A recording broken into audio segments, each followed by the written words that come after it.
Let me just tell you about last week we had the question, are you, how can you change your future? Very interesting response. We didn't get a chance to deal with a lot yesterday because of time, But how can you change your future? You change your future by changing your thoughts. Change your thoughts, you can change your future. It's just that simple. And yet, the most simple thing to do is the most difficult thing to do for most human beings. It is interesting. I'm just mind blown by it. The most simple thing to do is the most difficult thing for human beings to do. Change your future, you change your thoughts. Change your thoughts. So is a man thinking, so as he is, right? Change your thoughts. You can change your future. I promise you that too. I'm not just saying it just to be whatever. I'm telling you the truth. Why don't you give it a good try and see what happens? It's better than what you got going on. Amazing. And so I have a brand new biblical question for this week. And it's another doozy. It's like a Mamma Mia or La Cecilia Galatians doozy. Are you a single-minded person? Are you a single-minded person? Is you a single-minded person? I want to tell you this and I'll get to your cost. Another thing I've noticed over the last 35 years, and you tell people all the time, this is one thing I tell people all the time, and they don't get it. Some don't. A few are getting it, but they don't get it. As an adult, male and female, you and only you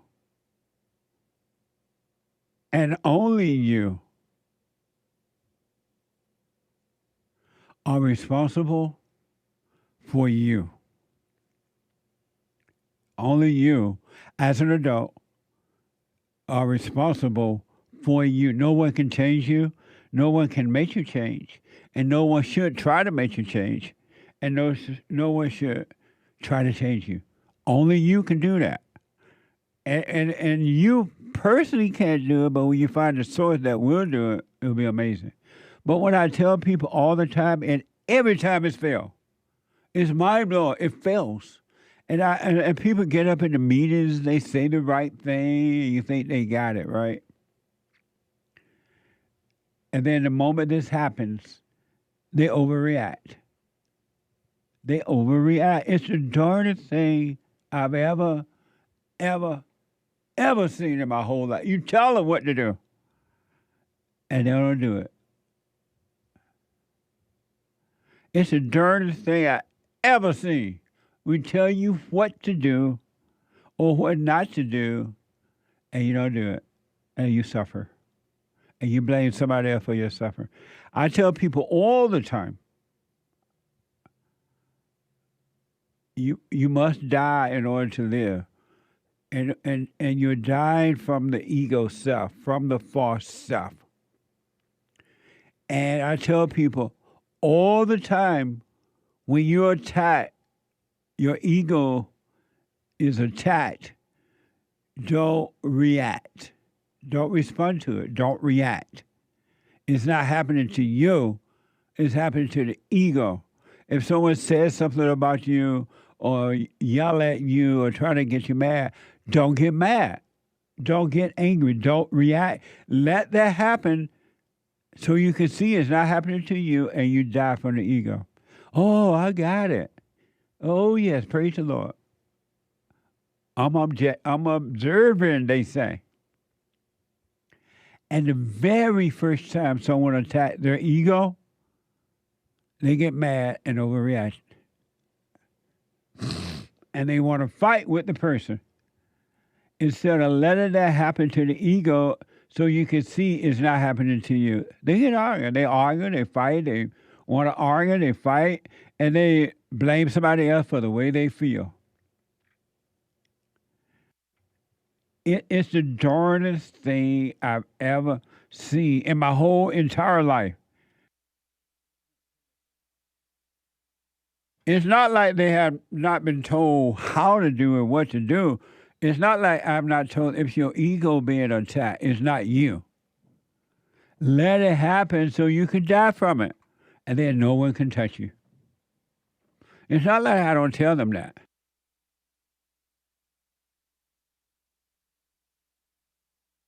And they'll get up and go about their life, and the first attack, they overreact. Instead of being quiet and going through it. I'm not talking about physical attack. You have a right to attack to protect yourself physically, but you're totally wrong to protect yourself emotionally. You're wrong, and you're never going to be happy. And then you blame someone else that they made you feel that way. They made you act that way, and they did not. They did not. It's you. It's in you, and it is you. Because you have identified with it. Really is the most interesting. I say, hey, don't overreact. Don't let people say and attack with words or whatever. And if you do feel something about it, you only feel it because you're thinking about it. It's in your head, and all thoughts are all lies. It's telling you that you're being attacked. You are under attack. And then you overreact. And you lose. You lose. And you blame everybody else that they didn't protect you. What an idiot. What a lost soul. We have a way to live inside of us, another way of living, a true way, the right way. It's not outside, that's for sure. It's inside of us. And most people would not take it. It is really mind-blowing, especially with people that you know.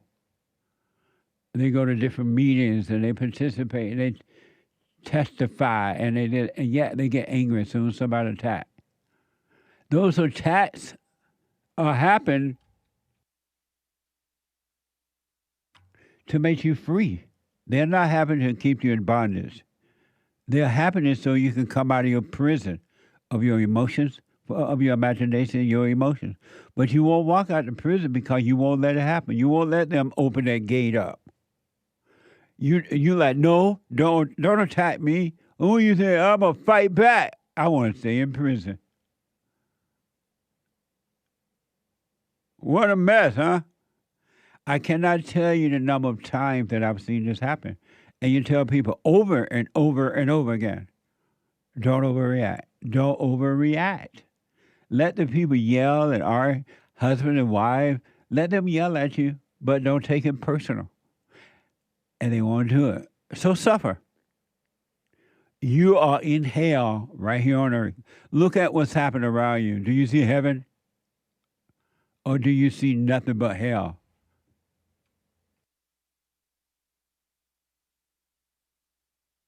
Do you see heaven? Or do you see nothing but hell? You don't see nothing but hell inside of you and outside of you, inside of others. You see nothing but hell. And then you pretend you see heaven. The control that other human being gives over to someone else is mind-blowing to me. Even before I woke up, even growing up in Alabama, I was taught by my parents, or I was doing it based on what I've been taught. I knew not to let people control me. I knew not to be angry at people. I knew not to even tell people my personal business. And so when common sense came later in my life, it just made sense. It made no sense to people today, and they are suffering and they are miserable. They have hell on earth. They're already in hell. You don't have to worry about being afraid to die and go to hell. You're already in hell, and when you die, you're just going to stay where you are in hell. Oh, and there ain't no way out. You only get one chance, and that chance is why you live. I don't care how late that chance come in life. Mean how late you wake up in life, how old you are, when you wake up. You only get one chance. Why take the risk? Because the way you drop your body is the way you're going to be. And hell below is way worse than the hell on earth. And it's bad on earth. The way human beings treat each other on earth is mind-blowing to me. It really is. It's mind-blowing. I know it's hell on earth coming through human beings. Look at how human beings act. And think about it. 888-7753. You can have heaven on earth, or you can stay in your hell on earth. Because you're already in hell, but you can come out and have heaven. Right here. You don't have to wait till you die. You don't have to worry about all the hell that's happened around you. Dishonest people, revengeful people, weak people, especially weak men. It's amazing to me how men is so easily controlled by women. And they say they're not, but their actions saying that they are, and the women know that they are. And the woman will play the game and pretend she doesn't know that you are. She has control. You are doing what she wants you to do, but she let you think you're doing what you want to do. And because you can't see, you don't know that. I want to show you hell on earth. You know what's so shocking to me? Well, not shocking anymore. It was shocking when I first realized it. I didn't know how evil human beings, the nature of human beings are. Human beings can be, and they are. And I didn't know that you cannot trust a human being, because a human being, due to the fact that they are evil, will turn on you just like that. They can be like friends or married, and the moment you say something or disagree with them, they turn just like that, and they become your enemy. Y'all know that to be true. They instantly become your enemy. It was like you never knew them. And then they'll blame you for the way they feel. You're like, I'm not in your head.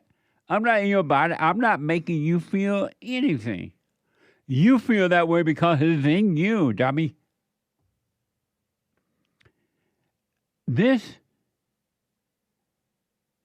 should not be happening in my country. Literally.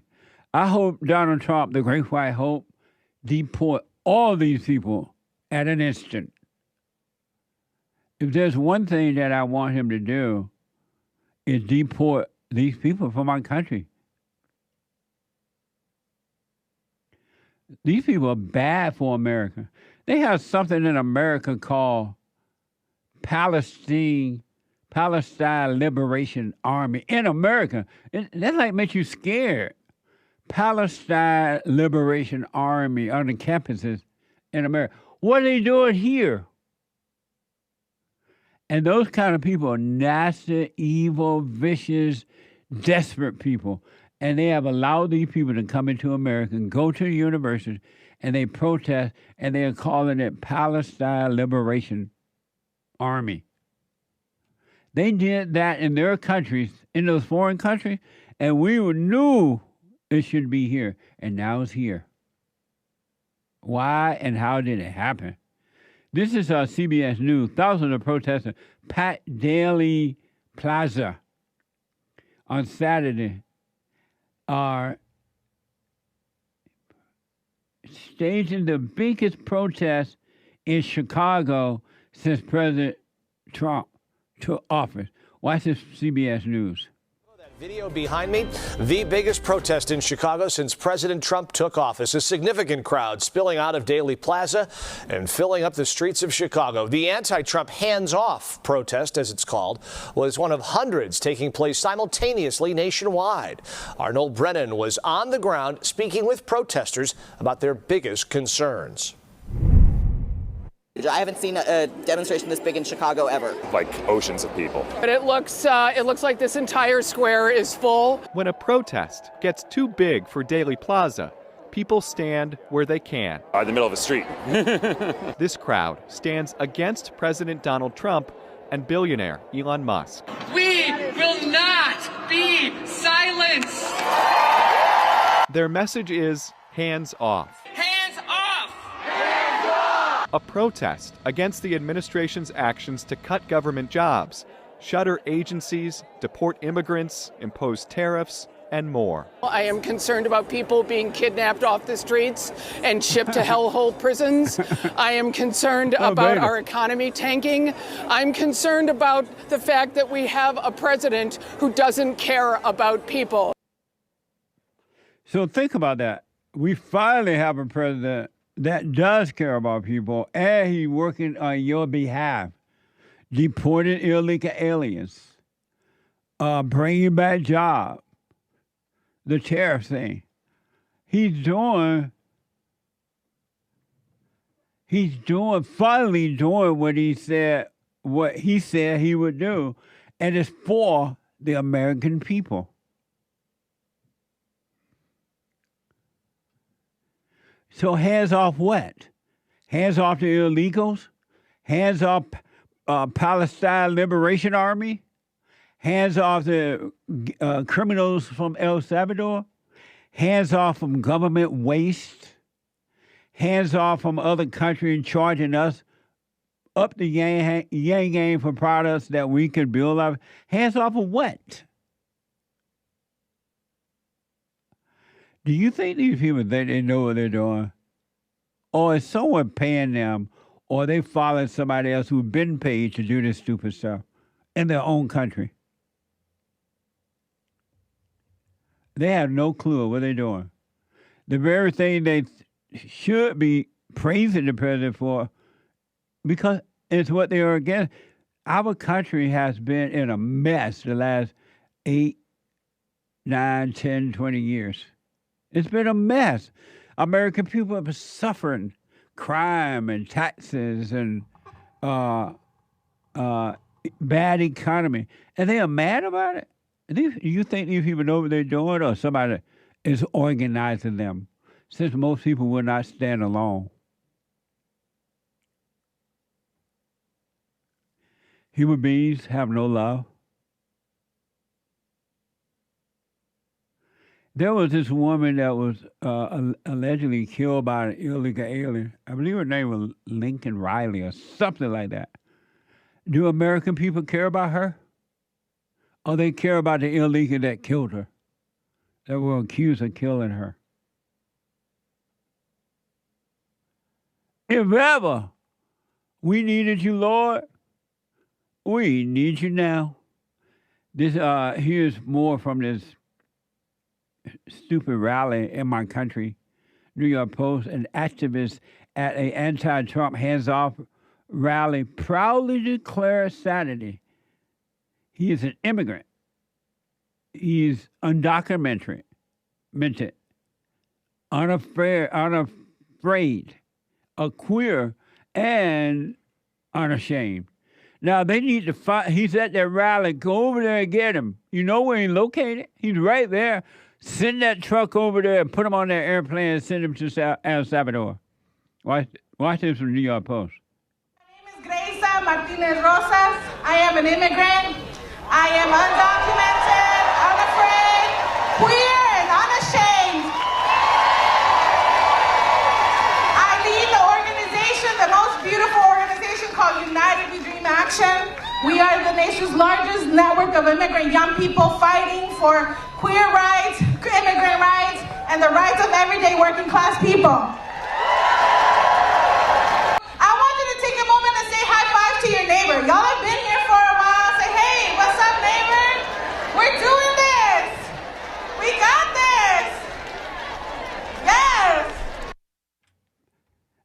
and somebody let this in our country. Think about that. Somebody let this foreigner, illegal alien, come into our country and do this. And they're not afraid of being deported. Does that make sense? And she's not even ashamed that she weighs 400 pounds, it appears. Just think about that. This is happening in America.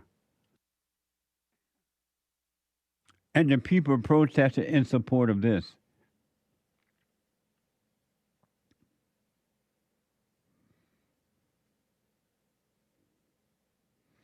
And I can't get over the white people protesting with these people in their own country, and these people don't like them at all.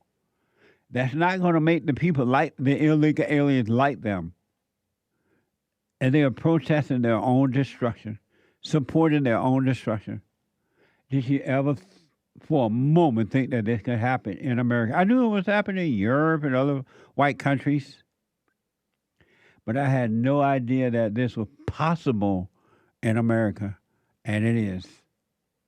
One other thing I never had any thought for a second that this would happen.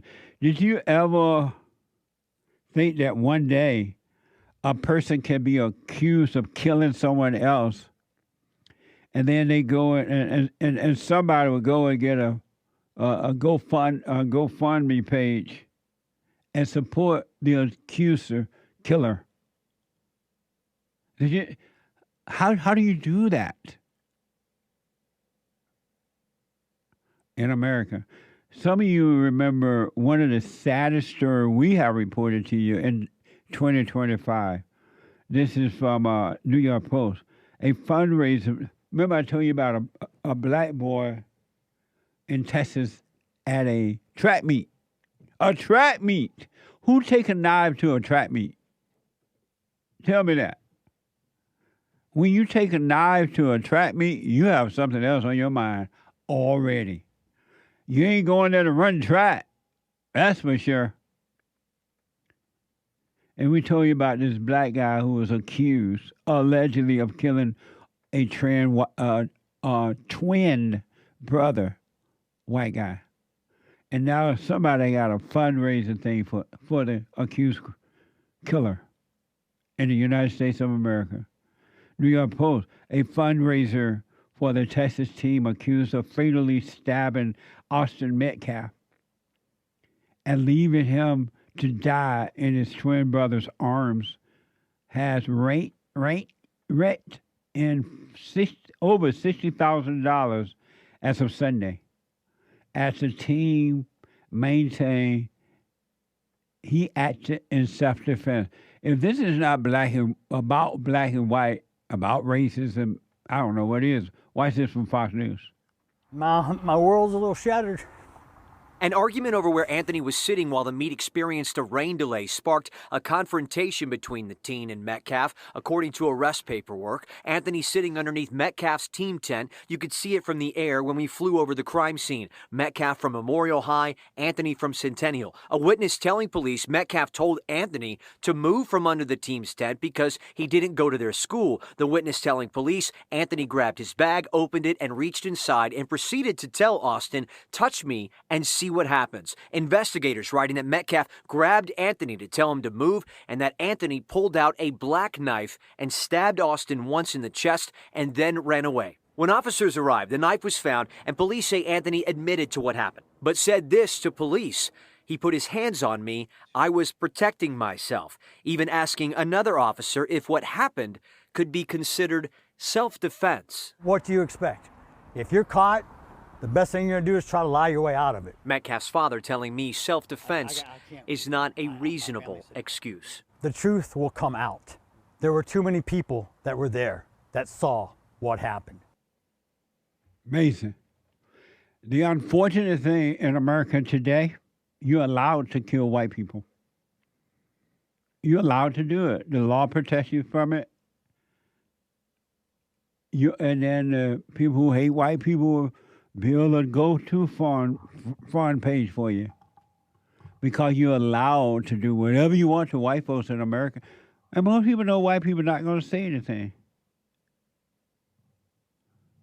They're not going to say anything. They're afraid of being called racist in a white country, founded and built by white people. That's just reality. According to this report, Austin Metcalf killer has now raised over $100,000 so far on a single Give, Send, Go page. Watch this. Yeah, it says here, Give, Send, Go. As you can see on his page, it says Help Carmelo Official Fund. And their goal is $150,000. It doesn't say for what, but they said they've raised over $100,000 so far. Campaign created by the Anthony family. Amazing, huh? You know, I wanted to add this in, Jesse, and I wanted to confirm this reporting. That's the boy that he was accused of killing. Go ahead. Well, I wanted to confirm this before saying this, because they were talking about what he said to the cops about protecting myself. But here in the New York Post, they left this out, that he also said to the cops, ain't no alleged, I did it. That's in the New York Post? Yep, New York Post. I'm not alleged, I did it. 17-year-old Carmelo Anthony chillingly told police in Frisco, Texas. It's going to be interesting to see the outcome of this case.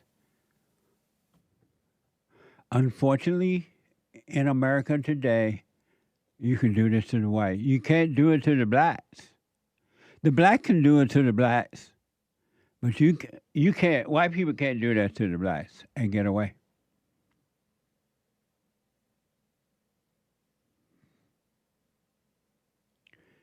What a mess! A battle between good and evil. It's a spiritual thing. And my country's gone. I got a call from someone yesterday. Jesse, I don't know what to do. I'm freaking out. I'm trying not to. I'm looking at what's happening in my country and it's scaring me, they said. What should I do? My answer to that, you got to overcome the world. If you don't overcome the world, you won't be able to endure to the end. You will be destroyed because you're an emotional person. Let me go to Don, a first-time caller out of Detroit. Don, welcome to the show. You're on the air. What's up, Jesse? How you doing? All is well, Don. Amazing. Good. Amazing. I just wanted to touch on the track meet incident. Yes. I just wanted to say that the boy, maybe he was getting bullied before everything started going on and stuff like that. Maybe, just maybe. Thank you. Appreciate it. Thank you. You too. Appreciate you.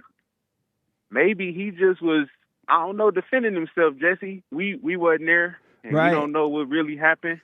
But, and you don't know maybe either. You know that black boy wasn't defending himself from a white boy. We don't know for real, though. Black Jesse. boys are not afraid of white boys. I seen a couple things on the internet where like they both were taking pictures, and different stuff like that. So it's kind of hard to say, and I just don't want to just say that he was just wrong for, kind of maybe defending himself. We really don't know what happened. But you're doing a maybe again. And if you were being bullied, why? According to the report, why would the black boy want to hang out in the white boy's tents? Yeah, that was another thing that I was thinking about, because I've also ran track and did stuff like that, and I guess you go to the same school, you get to hang out where you want to hang out, or maybe it wasn't. No, the same it was school. different school. It was different. Oh, school. It was a different school. Yeah, he wasn't supposed to be under there. Right, he really wasn't supposed to be under there, and I don't agree with him bringing a knife to the track meet either. I don't agree with that. And they said that the black boy was bullying the white boy. In his own tent. Yeah, it's real difficult to say because it's like going to a white community, moving into a white community, and now you want to bully the white people. Yeah, that ain't gonna fly. I already know that. That's not gonna fly. So let me ask. Yes. Do you agree with me or not that it's time for white people to separate themselves from the blacks? I'm gonna have to agree with you to a certain extent, though. To a certain extent. And what's that? To the fact to where it's like, if you wanna do something with the white folks, you can. Cause like you say, not all, but most. Some of them got problems, some of them don't. But if you can see which ones that don't got the problems, Some and which black, ones you do saying got the some black problems, people have problems and some blacks don't? both. But how you gonna tell which black is the good one? I guess conversations and seeing who's who and Oh making your yeah, so own you're gonna discernment. walk up to him and say, "Hey, black, I want to talk to you, but I'm black. I'm black. I So, want like, I can want to see. play with you first. I want to play with you, but I gotta find out if you the right one." So like, okay, if we on the court or whatever and we playing basketball and he fouling me extra hard, you know what I'm saying? I'm not gonna be cool with him for real if he ain't cool after the fact. Like that's something he got to deal with, and that's something wrong with him. But if you can come back and be like, it's just a game, we cool, we can move forward peacefully. But black people don't operate that way with white people because they're so Not angry. all. They're so angry. all, They don't but most. operate that way. I agree with that. And that's why. So I'm that's thinking why, that white people, it's time to separate from the black, go to certain areas of this country and build your own government, your own police force, your own rules and regulations, and don't allow the blacks to even cross the line into where you are. I can see where you're coming from with that. I can see that. I can see that. That's what Martin Luther King was doing, though. What? He made integration happen like that, right? No, he made he did was made the blacks and the white come together by force and not by choice. Mm-hmm. Right. And I don't agree with that. Right. 100%. Yeah. I don't agree with that 100%. And I don't agree with everything you say, Jesse, but I listen to you and I agree with some stuff you say, like coming back to the father, forgiving your mother and stuff like that. I agree with that. And Come back to your phone. One day I'm trying to gain the strength to actually go to my mother and do that stuff that you're saying. Come back to your phone. I'm trying my best. Don. Hey, Don. Hello? Yeah, Jesse, my bad. What'd you say? You're not the strength is not gonna come until you face your mother. You're gonna have to face her in trembling and shaking, and then just tell her, "Hey, I've been resenting you because you were dominating, or you hated my father." Just tell her, and then the courage will come. You're not gonna get the courage until after you deal with her. Yeah. And I feel like that. Like I'm shaking talking to you, but it's taking a lot out of me to, just talk to you regular and, try to tell you what's going on and how I'm feeling about certain things, How old are you? 31. Oh yeah, you got to face your mama, and then you would never be afraid. You would never have to shake again. I promise you that. Yeah, I'm thinking so too. I appreciate that. And how about your father? Is he still living? Yeah, he's still living. I'm real close to my dad. Oh, good. And why did he protect you from your mother? Because I think he was scared of her too. He done got remarried and everything like that. So, I mean, I could see exactly what you're saying with my own situation. Yeah. I kind of can correlate it and see what you're saying, like exactly what you're saying. So that's why it's so scary for me, because you don't even know me. And I feel like you speaking directly to me sometimes with some of the stuff you say, So it's scary, man. It's scary. I'm not gonna lie to you. It's scary, but I'm gonna find that strength and I'm gonna find that courage and actually do that, because I want to be with the Father, and I want to, I want to do stuff like that. So I'm working towards that, Jesse. I am. But I want to remind you, you're not gonna find the courage or the strength to do it. You're going to have to do it in your weakness. And then in your weakness, you will be made strong. So you got to do it, even though you feel nervous and fear and all that. You let that feeling be there, but you do it anyway, and then you shall be made strong. Got you. That makes sense. Let me know how it goes. All right, man. Thank you. All right. Good talking to you. You too. All right. Zaya out of Massachusetts. Wisconsin. Why you wait so long to tell me? What the? Isaiah, welcome to the show. You're on the air. Good morning, Jesse. Hey, Isaiah. Good to speak to you again. Thank you. So I don't know. Well, I'll start off by saying I actually called you last week, Thursday, and I spoke to you about my wife, and I had 9 kids, and my initial question was. Oh, and I asked you to call back because we ran out of time, huh? Yep. Okay, go ahead. So my initial question was asking about identities. I'm starting to with the silent prayer and with me forgiving and all everything you pretty much instruct people to do, advise people to do, point them to do. I did that, and without a doubt, I can see all the things that you speak about now. And even when I go back to the Bible, I can all see it now. At first, I used to read the Bible, had no understanding. Yeah. But now all of a sudden I have understanding now. So to get back to my wife and my situation again, I kind of just want to I guess know for sure that I'm like doing it. I guess because I've been evaluating everything that I've been doing and myself pretty much. And I want to make sure that I kind of want to get confirmation on everything that I did. Okay. So what initially happened before she actually made the step and moved was it was just a reminder for me. Your wife moved away from your home, right? Yeah, she moved away. We're not divorced. Oh, okay. And did you have the children, or she took the children? So she took 7 of my kids. One of them being my oldest. She's grown. Oh, okay. She pretty much can do as she please. Yeah. But my 2 oldest sons, I have them.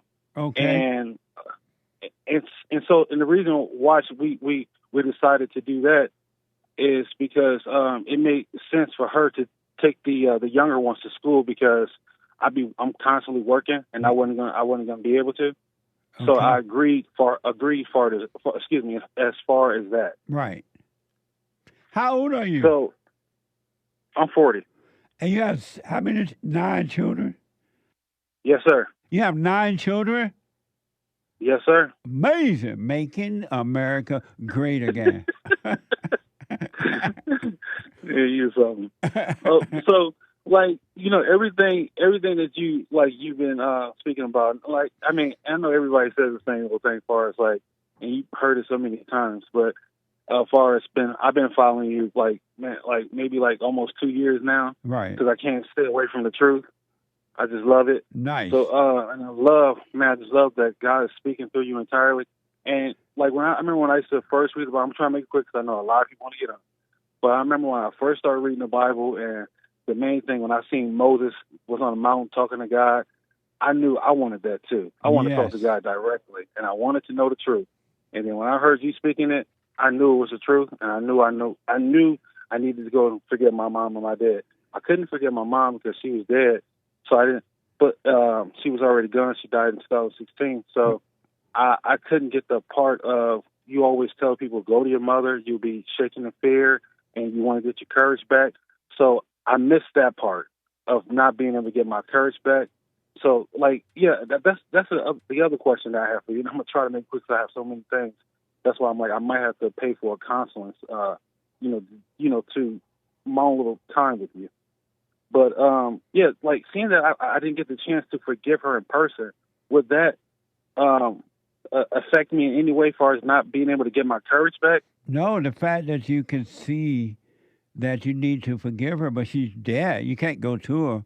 Seeing it and admitting it, you're fine. It's just like if she was alive, you go to her. It's the same. So that's fine. You're doing fine. That makes sense. Yeah. Okay. Now the other part was so. My wife, I'll just tell you the main thing. Let me tell you this. Remember that thought, but I want you to know this so you never give up. The fact that you have welcomed the truth inside of you to come in, and it is in you, and you love it, you love the truth. The truth is only going to build itself in you. and the truth will never depart from you again, and the truth love you, and the truth will work for you 24 hours a day. It cannot help. It does not have any other choice but to work for you on your behalf in you. So stay with it. Stay with it. I don't care what the mind tell you. I don't care what the people tell you. You stay with it, and you're going to see, and it's going to blow your mind that the truth is working on your behalf. You don't have to do anything. You just stay present, do the side, and it's working for you. So stay with it. I want you to know that so you never stop. Absolutely. But okay, so the thing is, like with my wife, right? Yeah. We both forgave. I initially came to her and told her to forgive her mom. She said she was going to do that. Supposedly she did it. I didn't ask. She didn't give me the details on everything, but she pretty much said she was going to do it. She did it supposedly according to her. But the thing like that I've noticed is like we both did that, and I'm not sure if she's working on herself, but based on what I'm seeing, it doesn't appear to me that she is, because when she do come around, or even when she was in the house, there was a moment when leading up to the point when she was like leaving, I recall like me feeling this fear because like she was doing something that I totally disagree with. And it was like pretty much, I'll give you an example. Like there were times, like many times where I would have a conversation with one of my kids and she would be like, she'll just like pretty much interrupt everything that I'm saying. And she'd just like, it was like disregard everything that I was saying to the kids, shut me off, and then pretty much let it be known that like what she says goes. It's like every single time that was the case where like I would tell my kids to do something and she would just cut me off, and then she would tell them to do the opposite. And then it was a time when I pretty much told her in the kitchen, look, you need to do this, because I saw that was the right thing and she needed to do. I pretty much told her to do, and she refused. She refused to do it. And I told her pretty much, I felt that spirit, I felt the fear. And then right then I recall you telling me, when you feel that, you need to face it and you need to say it anyway. Yes. So I watched it, but then I said it to her. I said, look, you either do it, either you're going to obey or you can leave. Nice. When I said, or you can leave, that right there was like, it like for whatever reason, she took that, and I guess she heard it in some different way, her and my daughter did.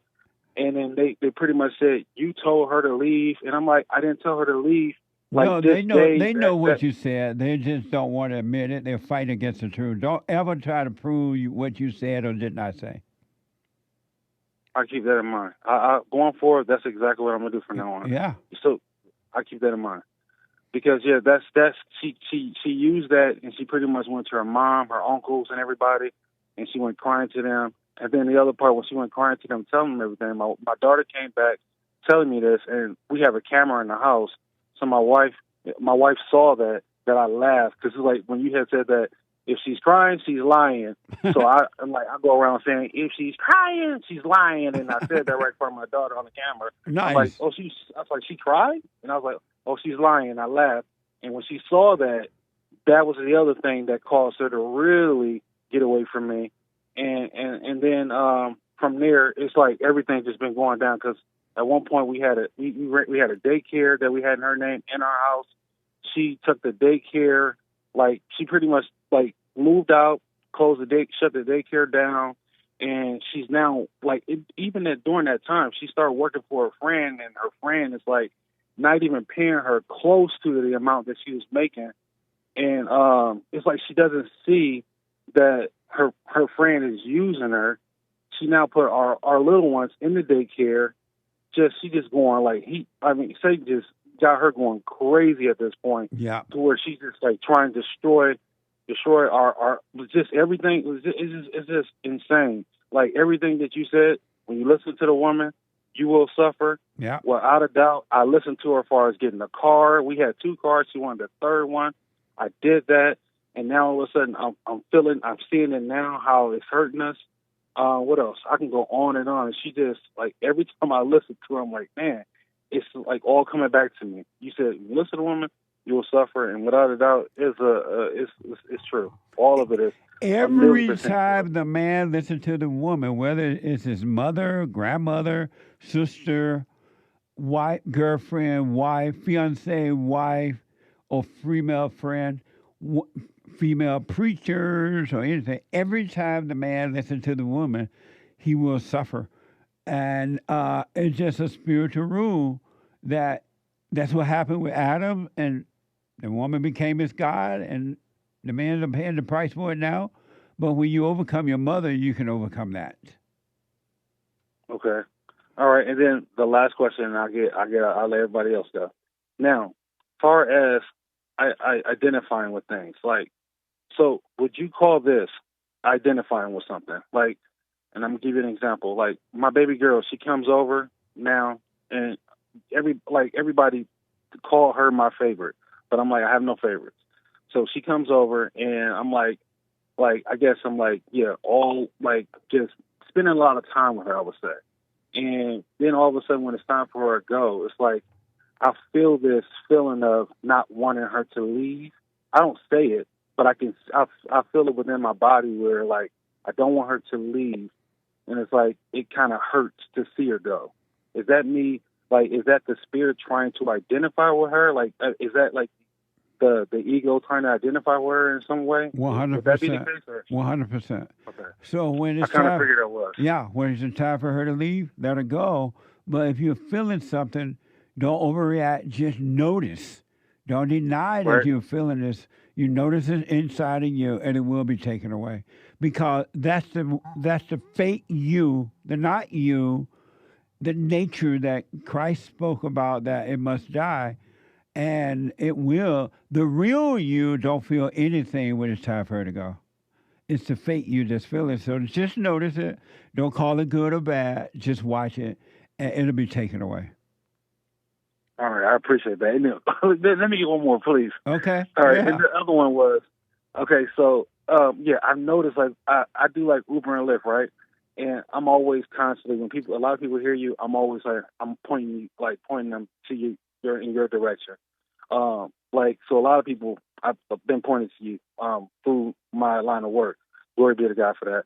Anyways, I noticed that, like, it's like like I have this thing where I like you said, you got to be quiet, and the whole thing that everybody did in the Bible where they were Jesus would tell them not to go and tell, but then they'll constantly be imposing on people. Yes. I noticed that I'm watching the not me because it wants to impose on people. So now, what I try to do now is I try to say I don't want to impose on you, because I noticed that even like it's like I'm really watching that now, because like but it's like my body after I say it though, I will get a feeling in my body. Yeah. Like I get a feeling in the body where it's like a feeling like it's like if I did, like it's almost like it's telling me like I did something that I shouldn't have done it, or I did something wrong. Because after I do it, or during the time while I'm doing it, I'm feeling these feelings within my body as if it's saying, like, it's speaking to me saying to not do it, or it's a waste of time. Like I'm throwing a pearls of swine. Yeah, because you can see that the people really don't want to hear it. And you can see, by seeing that, if you continue with the conversation, you're now imposing on them, and you should not be doing that at all. And so, even though I speak it and I say, hey, I don't want to impose on you, even though when I say that's like in vain. Is that in vain? Yeah, you're lying, because you ain't want to impose, you wouldn't be saying it. You wouldn't be telling them that. That makes sense. And you would see there are people you will be able to tell it, but you would see that it's okay to tell them, and it would be no conflict, no problem, no nothing. But that is true. If you gotta say, I don't want to be imposing, and you gotta do this, then you're imposing. Okay. Yeah, because I have had women. I would say a woman in particular. She actually really wanted it, because when she heard, like, she just said, "Oh, it's like, man," she was just so like she joyful about it all, and she wanted to know more. And I didn't even go as far as just pointing her, giving her your information, and then she went about her way. So yeah, you're right. That's very true. I can see that. And just like that happened with the woman that wanted the truth, it's going to happen naturally, and the truth will speak through you. It will take control of your voice, your tongue, and it will tell you what to tell the woman. and you would never be imposing. You would never think imposing. You wouldn't feel that way at all. So just watch that, and you'll be fine. Absolutely, man. Okay, well, that's all the questions. Jesse, I absolutely love you. Like, and man, you are awesome. I love the crew, and as everybody always says, just keep up what you're doing. And we love you. Stay with it. Stay with it. All right. But I got to ask you this: when your children are with you and you're correcting them or giving them instruction, and your wife says what she says, does she say that in front of the children? There has been times when she would do that, and what I started doing was, I be hearing you say, "Okay, Mama." I would say, "All right, I'll call her out on it." Like, yeah, okay, stay out of it, Mama. Like, mind your own business. Because even you know, when I was younger, my parents used to always say, we had this thing where we always say, mind your own business. But it's like, for whatever reason, we got away from it and we started following the world where we was getting in other people's business. So I'm like, it's just amazing how we, like, when the world changed, we became more of the world instead of like following that within, like you said, it's beyond true. But here's what I want you to do, because you're so right about that. The next time she does that, you tell her without anger, when you're talking to your children, correcting them or telling them what to do or whatever, and if she says something, you tell her to shut up. I'm talking to my kids. You stay out of it and just stay away from the anger so your children can see you correcting her. And she gonna say, "Oh, you shouldn't say that in front of the children. And then tell her you shouldn't be trying to correct me in front of my children, because what she's doing is she's turning the children against you, and trying to pretend she is the right way, that they should be listening to her and not you. So you make sure you correct her when she does that. Tell her to shut up. I'm talking to my kids. We don't need your advice in this. And just correct her, but don't be angry. Absolutely. Definitely will do. Don't tolerate that at all. I was trying to have a wait and see as far as, like, if we should, like, I don't know if I should divorce or, like, just take the key from her, because it's getting to a point where, like, when she comes over, I'm constantly watching, like, the not me all the time. When soon she comes through that door, like, I will feel this fear. Yeah. It was like I will feel that, and so I'll watch it, obviously. Why do you let her have a key to your house? Okay, so I initially, when she first decided to leave, I told her, like, she was like getting ready to say, I don't want to do a tit for tat. I don't want to argue, she was saying. And then she was talking about the TV and how she was going to take a TV she bought me for my birthday. And so I'm like, you know what? I'll give you the money for the TV. And then after that, I was like, look, can you get? I want my key. And so that was that whole thing where she tried to make it seem as if I was going to tit for tat, and I was trying to start something by taking the key. And then she said, well, you know, I got my kids here. And it was just the two always, like I said, the two boys. So then I'm like, you know what? Just keep it for now. What a beta. I have a yeah, for real. I already know. I'm like, without a doubt, beta for sure. Every time you listen to the woman, you suffer. Yeah, I know. So at this point, you're right. And I can see it now. It's like I was able to see that word be to God, and I think you, like, God's working through you without a doubt. And I was able to see that I needed to take my key from her. And I wouldn't even take that risk now. I would change the locks on the door so that she doesn't have a chance to make another key from the key she has already. You can't trust her, man. Don't be afraid. Don't be angry. But I would change the locks. Okay. And if she want to come over and see your sons, she need to call and let you know, and then come over. But she just can't come and go anymore. She left home, so let her be gone. It's not your fault she left. It's her fault based on what you've said. Yeah, I agree. So I did say, if you can't obey, you can leave. Yeah. Because I even told her about my daughter. I asked her, hey, don't put... Hold on. Let me take a quick break. I'm going to go quickly back to Isaiah out of Wisconsin. And Isaiah, you have 9 children, right? Isaiah? Yep. Can you hear me? I can now. You have 9 children, right? Yep. Are you black? Yes, sir. Your wife is black? Yeah, but like, I don't know if you recall, we both mixed. I look more black than she did. Oh, so you mix with black and white? Yeah. And she's mixed with black and white? Yep. So no wonder you're making so many white babies. I guess. And why haven't you taken the keys since she left you and she going out there doing whatever she's doing? Why haven't you just changed the lock without her permission? Don't even let her know you're doing it. But you can tell her, hey, when you want to come by to see the kids, let me know. Why haven't you changed the lock and told her that?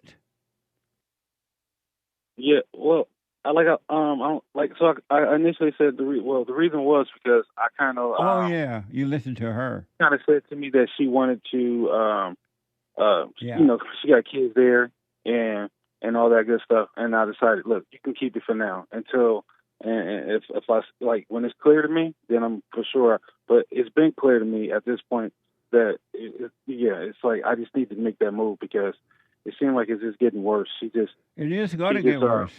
She made it clear to me already, just like in the very beginning when she told me, and I did I kind of go back to I remember when you told us how you saw that the woman would go obey you, and when you saw that you backed out. But she clearly told me, she said she didn't have her father died, and she didn't have her father around, and she was like, I'm not listening to no man. She made that clear then that she wasn't going to obey, but I didn't understand that. Even when I got married, I had no understanding then. It's in the vows where they say, will you love and obey or whatever. Yeah. And I missed that. I missed it that time. I missed it then too because I was blind listening to evil.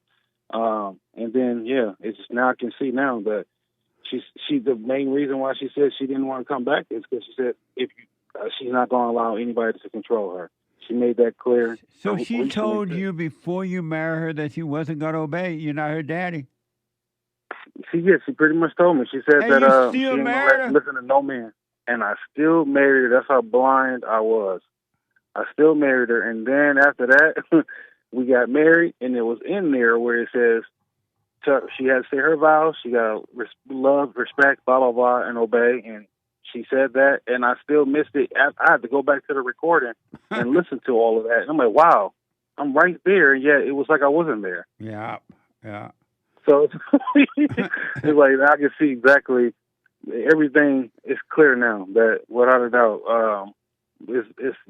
of ourselves we know nothing, and of ourselves we can do nothing. Right. And I see that in John 5 when Jesus says the Son can do nothing of his own accord. Absolutely. That's so true.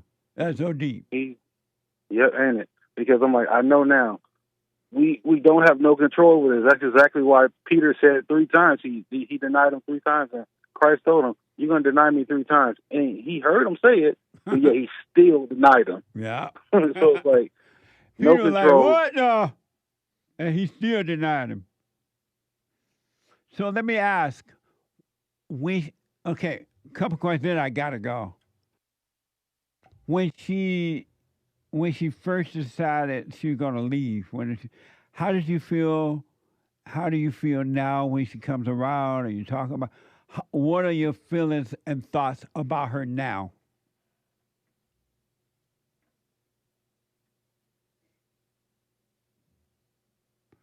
Isaiah, his phone muted again or something. Hey, Isaiah. I'm here. Can you hear me? Do you have a Obama phone? Hello? Do you have an Obama phone? Hello? You can't hear me? I'm still here. Can you hear me? I can hear you, but you can't hear me. What happened? Can you hear me now? Hold on, buddy. Derek, pick it up and let me know when he's ready. I'll come back to him. Let me go quickly back to Isaiah from Wisconsin. Then I'll get to the other caller. Isaiah, thanks for calling back. No problem. And so, I definitely got an phone. So you what? I said I definitely don't have an Obama phone, sir. What happened? I don't know what happened, but yeah. Oh, okay. I don't know. But let me ask. So I would recommend, I forgot what we left off with, but I would change the locks on the door. Oh, and watch how you feel when she's around, when she does come around, or now that she's not around, and just when she's yelling or doing whatever she's doing out there in the world. Just watch how you feel about it, good or bad, right? But do nothing about it, and let God take those feelings away, because emotions are not necessary, and emotions are not from God, and they're not from you. So that eventually you will feel nothing for her at all. You will neither hate her or feel good about her. And you will just let her go on out there, live her hell life, and you just live your life, and all will be well. Yes, sir. So just watch how you feel it. But I would definitely put a lock on the door, change the locks, because you can't trust that she won't have a key made if she think you're going to take the keys away. And just put a new lock on the door and let her know if she want to come over, she got to call first. Don't argue about it or anything. Just say, hey, you want to come over, you got to call. And then, as I said, when you're correcting your children and she has something to tell, just tell her, hey, shut up, stay out of this. I'm talking to my children. I don't need your help. Because all she's doing, because of evil nature, she's trying to turn your children away from you.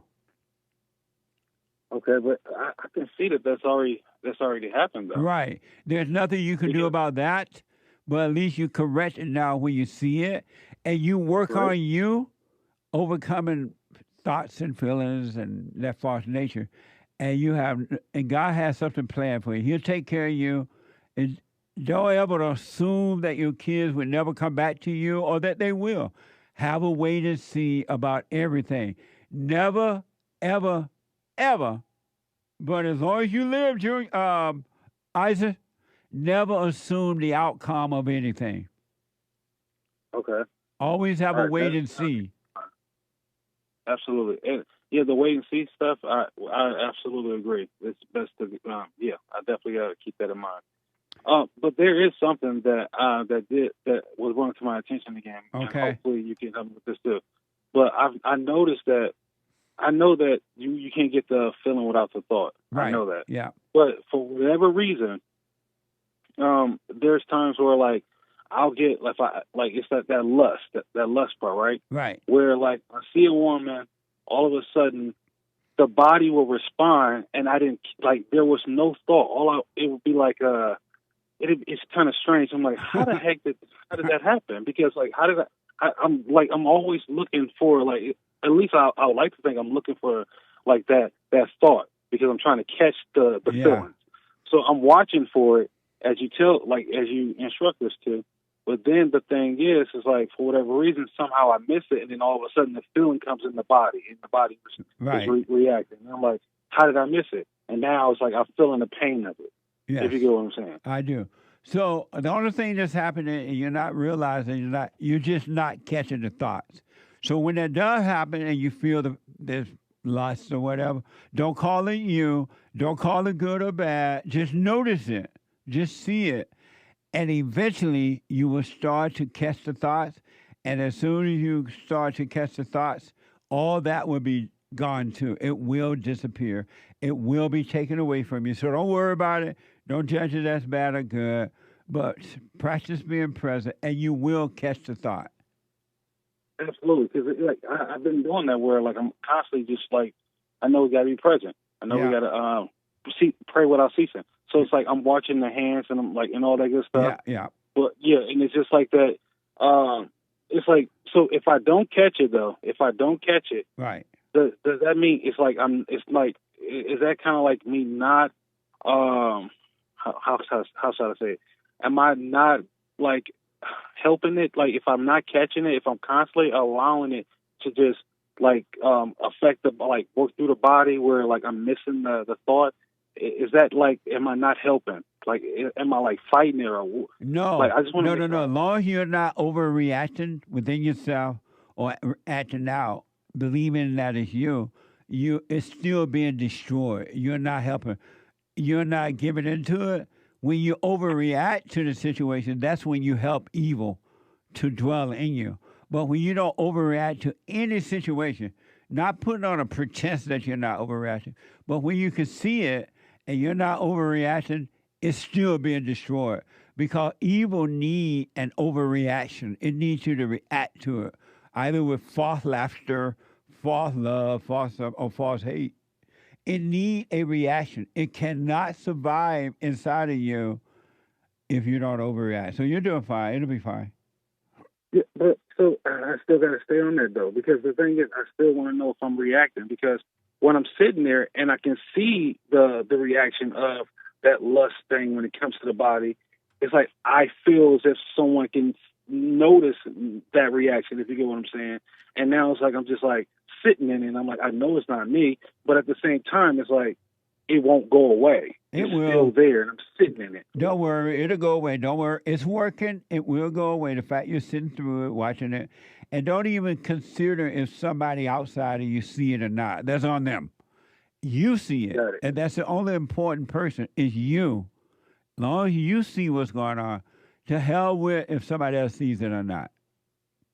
Okay, yeah, because I had that one time. You're absolutely right. Okay, I agree. All right. Your world is about you. It's not about anyone else. You are your world. You are your universe. You are responsible for that. You're not responsible for anyone except your little children. As long as you can take care of them, be fine. When they become adult, they're responsible for themselves. But you and only you are responsible for your world. So don't worry about, somebody see me lusting. Or somebody, that's just the devil telling you that too. If those people see you, it means that they're not paying attention to themselves. That's true. You're right. Okay. All right. Well, again, thank you. You're welcome. And everything. And stay with it.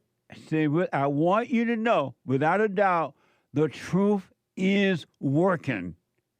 It's worked day and night on your behalf, and it's impossible for the truth not to work. It does work, all right? It's working for you. I agree. I'll answer the biblical question at the end, if you don't mind. Are you a single-minded person? Absolutely not yet. Not yet. Oh, amazing. I appreciate that, and I'll put my 2 cents in on Sunday. But you stay with it. Do not give up. You love truth. You stay with it. I will. Let me know. Sir. Let me know how it's going. Okay. All right, buddy. Thank you. All right. Bye. Yep. Amazing. Then I want to give you a quick example before this break of what has happened to the white woman, because white women never acted this way in good old days. But white men allowed them to educate themselves. And now the white females are out of control. I want to give you an example of hell on earth coming through a white woman. This is white hell. A woman got into a heated altercation with a male witness after apparently getting into a wreck with a female driver. Watch this from YouTube. Back the up. I am. You're the only one doing it. You are not. I will break your glasses with my bare hands if you do not get back inside your house. Do you understand me? I'm just the witness and so it'll. Then shut the and do not talk. Out of the car. Out of the car. I'll break the window. Out. Get out of the vehicle. Hey. The police are here. Get out of the car. Get out of the car.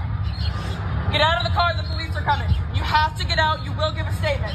Get out. Or hide in there.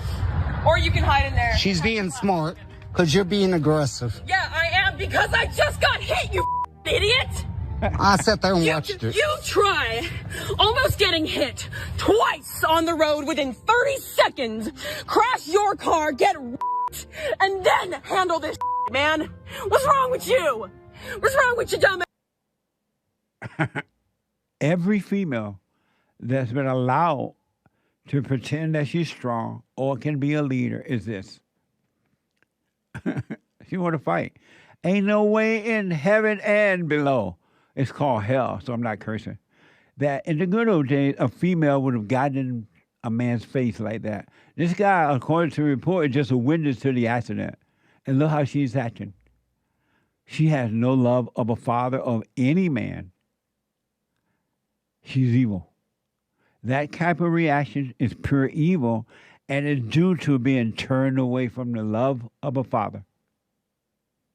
White men, not only have you lost your country, you lost your women. And it's sad. And I used to tell the white people, if you want to see what can happen to you when the home is destroyed, look at the blacks. They're a perfect example of what not to be and not to do. And the white people didn't listen.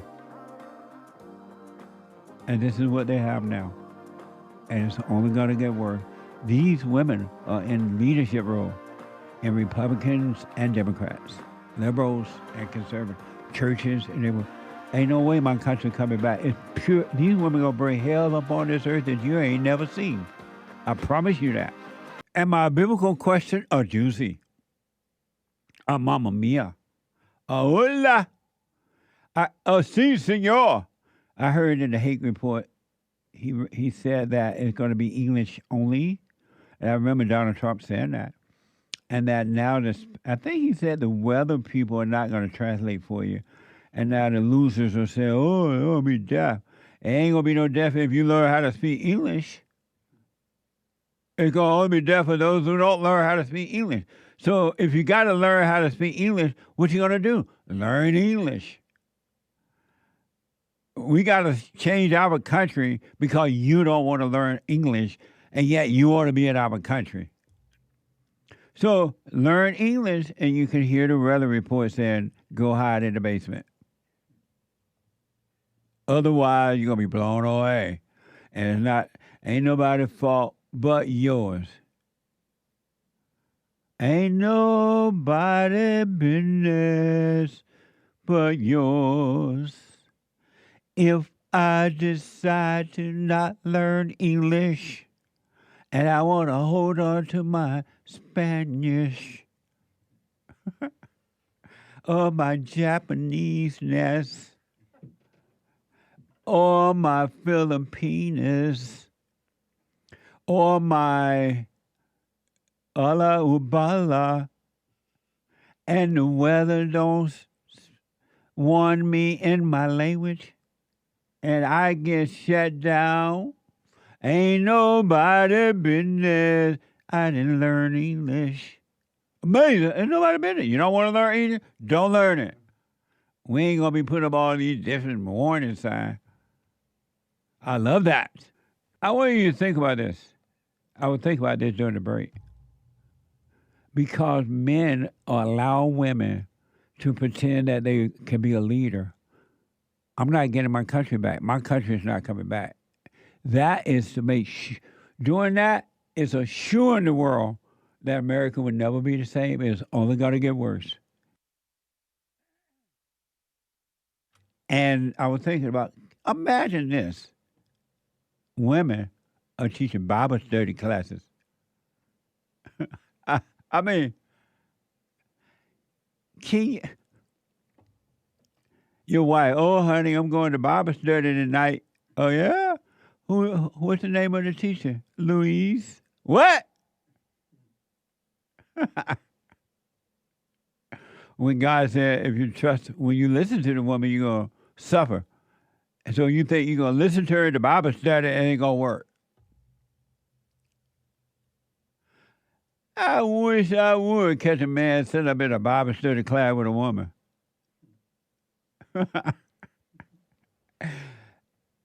What? No. My country is not coming back. Evil comes through the woman. And there are ladies, you can listen to the Bond Fellowship. RebuildingAman.com/church. You can podcast.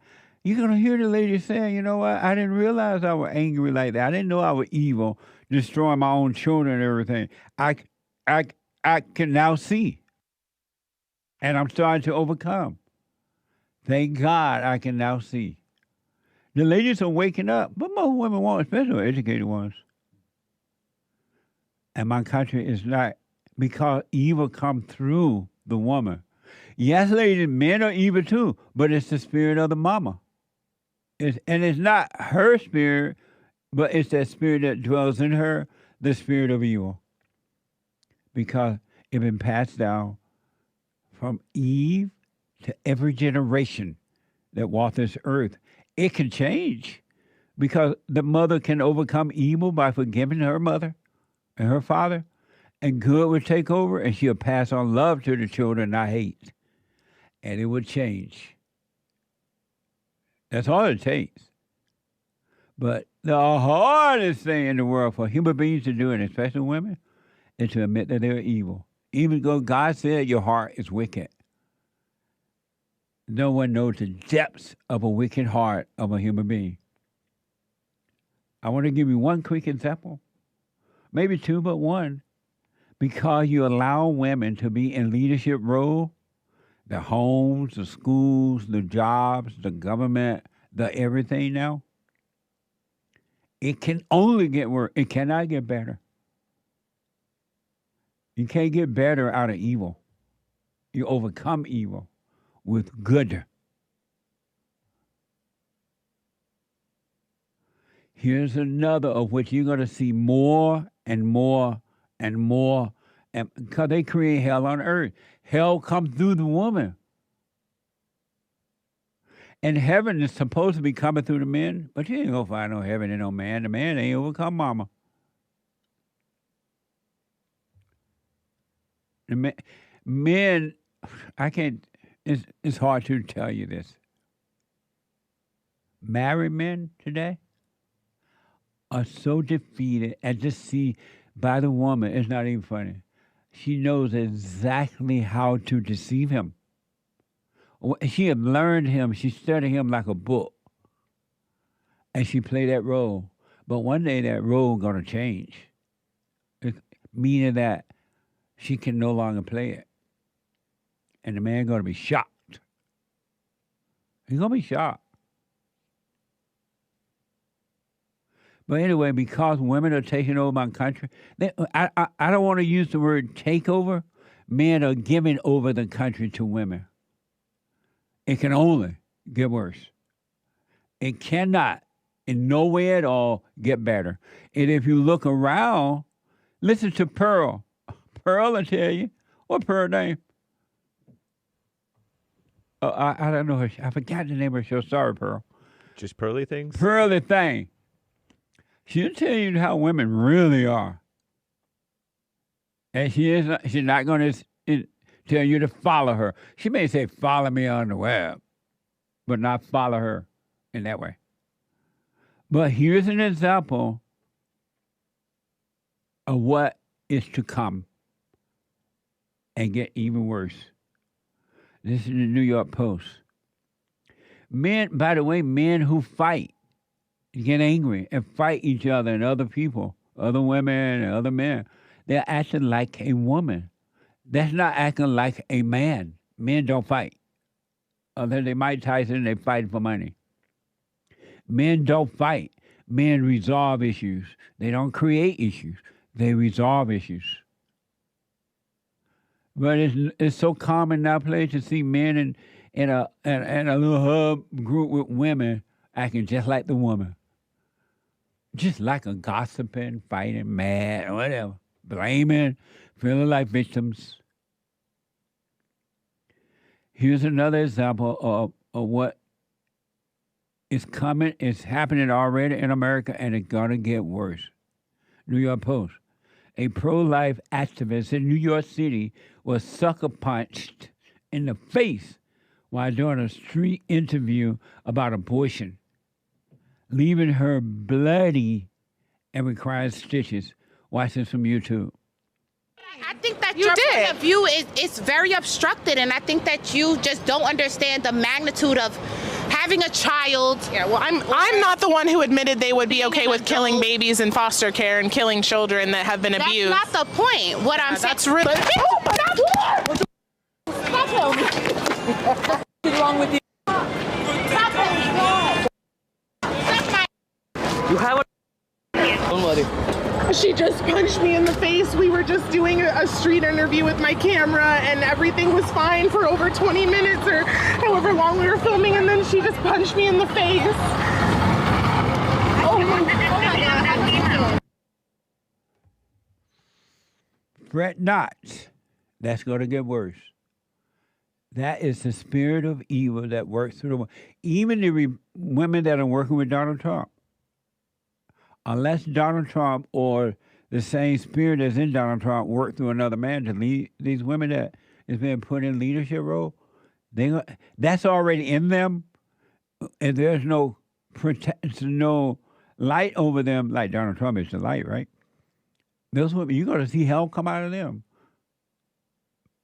It's the same spirit. Just because you name the title conservative or Republican or Christian, that doesn't mean the spirit of evil is not in her.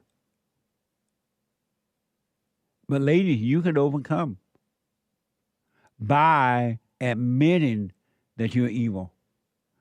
You don't have to say it out loud. God didn't say you got to say it out loud unless you want to say it. But you got to admit in your heart that you're evil. And then go and forgive your mother and your father because it came from your mother. All mother, there's not one. And forgive her. She could not see. Her mother did it to her. You're going to see more of this. That woman doing the interview on the street had no business doing an interview on the street. She got smacked. And the woman that she was interviewing had no business smacking her. But my country have told women they can be violent. They can smack men. They can cuss them out in the airport. They can attack them. They can even lie and say the man attacked them, and the man will be punished. You have given evil permission to be evil by giving women permission to be evil. You are encouraging evil in America and around the world, but America, home first. Really? If you don't believe me, just wait. Watch. You'll see. Woe unto the human being who called good evil and evil good. That was an evil woman who smacked that lady. Nothing but evil. And she's proud of it. Walked off just as proud. Because she knows there are no consequences. She's a female. Evil has been given permission through the woman's nature. And just like look at the black families. They don't exist anymore because the women was given permission to take over. And the men were too weak to say no. And look what happened to black people. It wasn't like that prior to the civil rights movement when blacks were in control of their own lives. The children were subject to the parents, and the parents, male and female, were subject to truth, to God. You're going to see more of this. Mark my word. Because women are proud. They have been told they can do it. You saw that woman in a car accident, allegedly, and she's in the witness face. And then going after the other woman that she had to crash with or the car accident with. Get out of the car. Get out of the car. Women are out of control, and it's dangerous because it's evil, and evil is protected by the law of the land. Not corrected, but protected. Here's some comments from that video of that video on Instagram, about that video, from that video on Instagram. Watch this. So here's first one from Lexi Television. Says they cut out the part how she antagonized her, laughed at her, demeaned her, and literally poked the bear and made fun of the woman. Not saying it was right, but I'm saying I understand. This woman's kind of justifying it. There is nothing to understand about being evil, being violent. See how women understand that? Oh, they understand it. They understand evil because they love evil. Evil is a natural, abnormal nature for the female. So, yeah, she understands it. I understand that. Amazing. One more here from Molly Bum Itch. Now, why should she go to the hood? Now, why would she go to the hood to do this interview? Welcome to Harlem, girl.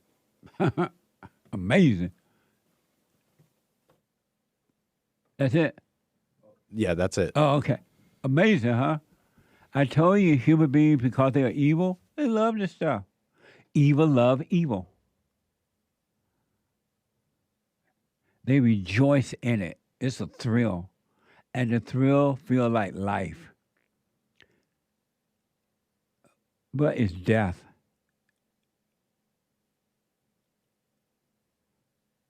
One other quick example of things to come. Things are not going to get better because you're giving over so-called leadership to the women, and it's not in their nature. And so you allow women to be in the forefront of ushering in evil. That's in her nature. She can't help it until she forgives. Until she can admit she is evil. And well, I don't have to say it. You hear the ladies in barn meetings, Sunday meetings, and stuff. If you're at the female forums on every Thursday night of the month, you really hear the ladies overcoming. And they're starting to share now online at the Bond Fellowship, rebuildingaman.com/church, because they want you to know you can overcome it, ladies. So check out the Women's Forum on the third Thursday night of the month and listen to the fellowships on Sunday morning. You hear them. They'll overcome it. They know that other women are evil. Women have always known that women are evil. Always known that. And they used to admit it in the good old days. They won't admit it now. 888-7753-773. Let me go to Alex, a first-time caller out of Texas. Texas is the place here. Alice, welcome to the show. You're on the air. How you doing, Jesse? All is well. How you? Grandpa, tell me about the good old days. Amazing days, too. Hey, man. Hey, so, Jesse, I'm curious. So I have a roommate, and I know how much you love dogs. His dog is continuously, I'm having a wait-and-see attitude. Uh-huh. And I'm waiting and seeing that his dog keeps pissing and shitting in the living room. Hey, we're on the air. You can't speak that. We have children. Oh, I'm sorry. I apologize. Okay. Go ahead. I'm seeing that his dog is continuously pooping and peeing in the living room. Okay. Is there a way to approach this scenario? Did he have the dog when you moved in, or when he moved into with you? He did. He already had. He was living there first. He had the dog when you moved in, right? Well, we moved. We got a place together, so we both at the same signed a lease. Okay. And now we live together. And so, did he have? And so, why did you agree to live with someone that had a dog? I was in a fallen state. I understand. And when you talk to him about the dog now, what does he say? He just acts surprised and then says that he's going to let the dog out, but then he goes to work for, a 12-hour shift and the problem continues. And your question for me is what? What's the approach for it? Because I thought that the correct approach would be to wait and see, to not make it my problem, but it is my problem because I've put myself in this situation. Right. So yeah. I understand that, my next lease, I'm not going to live with this person, but I have to continue living here for the next 6 months because I can't break the contract. That would be really bad because I wouldn't be able to rent again if I had a contract breach in my rental history. So I want to know if there's a proper way to handle this, or because what I've been doing is just waiting and seeing. I speak what's happening to him to make him known that the dog is causing this problem. Right. But it continues to happen. So I'm doing my part to not get angry about it. I haven't gotten angry about it, but I am just seeing it. Do you clean up the dog bathroom stuff? I don't clean it up. Oh, okay, good. So here's what I recommend. Do it to him, but I recommend you don't get angry. Be clear with him about it. This is nasty. This is horrible. I'm moving out when the agreement is up. I'm moving out, and then just stay calm. Don't be angry and move out when your lease is up. Right. Because okay. you moved in with him knowing that he had a dog. And anyone that have a dog in the home is never going to do right. They're going to always put the dog before human beings. And so now you're learning. Now you're seeing. So just don't get angry. Have a good talk with him about the dog. I've spoken to you about this dog. You refuse to clean up his mess and do something to prevent him from doing this in the home. And I understand that you're not going to change. When this lease is up, I'm moving out. Right. Okay, I understand. Are you able to talk to the owner of the building and let him know that what's happening with the dog situation and you would like to get out of that lease or lease another apartment by yourself in the same building? Right. That's an excellent idea. You haven't done that? I'll consider doing that. We can't. Since we live in a house, I can't get a different unit. Oh, you live in a house, okay. But I can bring it up to the landlord. Yeah, but be clear with the boy, your roommate, but don't be angry. And just let him know I'm not going to live like this, and you don't care, and I understand it. So when the lease is up, and 6 months will go by fast, and the lease is up, I'm out. But don't argue with him. Don't be mad at him and all that stuff. You just start looking for a new place to live. And I'm telling you, man, it'll turn out so well for you. It'll be amazing. Right, I understand. Are you able to sublease that place? There are other people who like dogs, and they don't care about the dog use the toilet in the room. Are you able to sublease? Right. That might be in the lease. There might be potential that I could do that as well. So I can consider doing that. Yeah, see if you can do that. And then if so, you can sublease the place. Make sure the manager of the owner of the home is okay with it. And maybe you can move before that, because there are so many people, especially women, who don't mind that the dog poop in their mouth in the house. Anyway, they don't care. So you may be able to do that. Right. I like that. Hey, and Jesse, can I ask you something else? Yeah, but the point is, don't get angry. Right. Exactly. Go ahead. Hey, so I've been doing the silent prayer, and I've just been, I've waited to call you. I've waited months because I wanted to. I heard you say wait and see, so I wanted to see, if I could observe what's happening. And what I've noticed from doing the silent prayer is that there's like 10 to 12 minutes a day in the morning and at night when I do it. I feel that those have been the only moments in my entire life that I'm experiencing peace. Yep. Does that sound... Absolutely. Does that sound in line? Yeah. And the reason you experience it because the real you is being separated from the not you. You're not your thoughts. You're not your emotions. You're not your body. And so the real you is starting to be separated from the false you. And the real you, there's nothing but peace. There's no anger, no worry, no nothing but peace with the real you.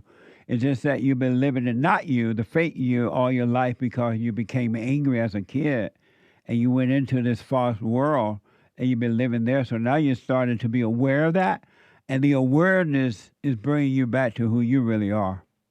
Absolutely. Amazing.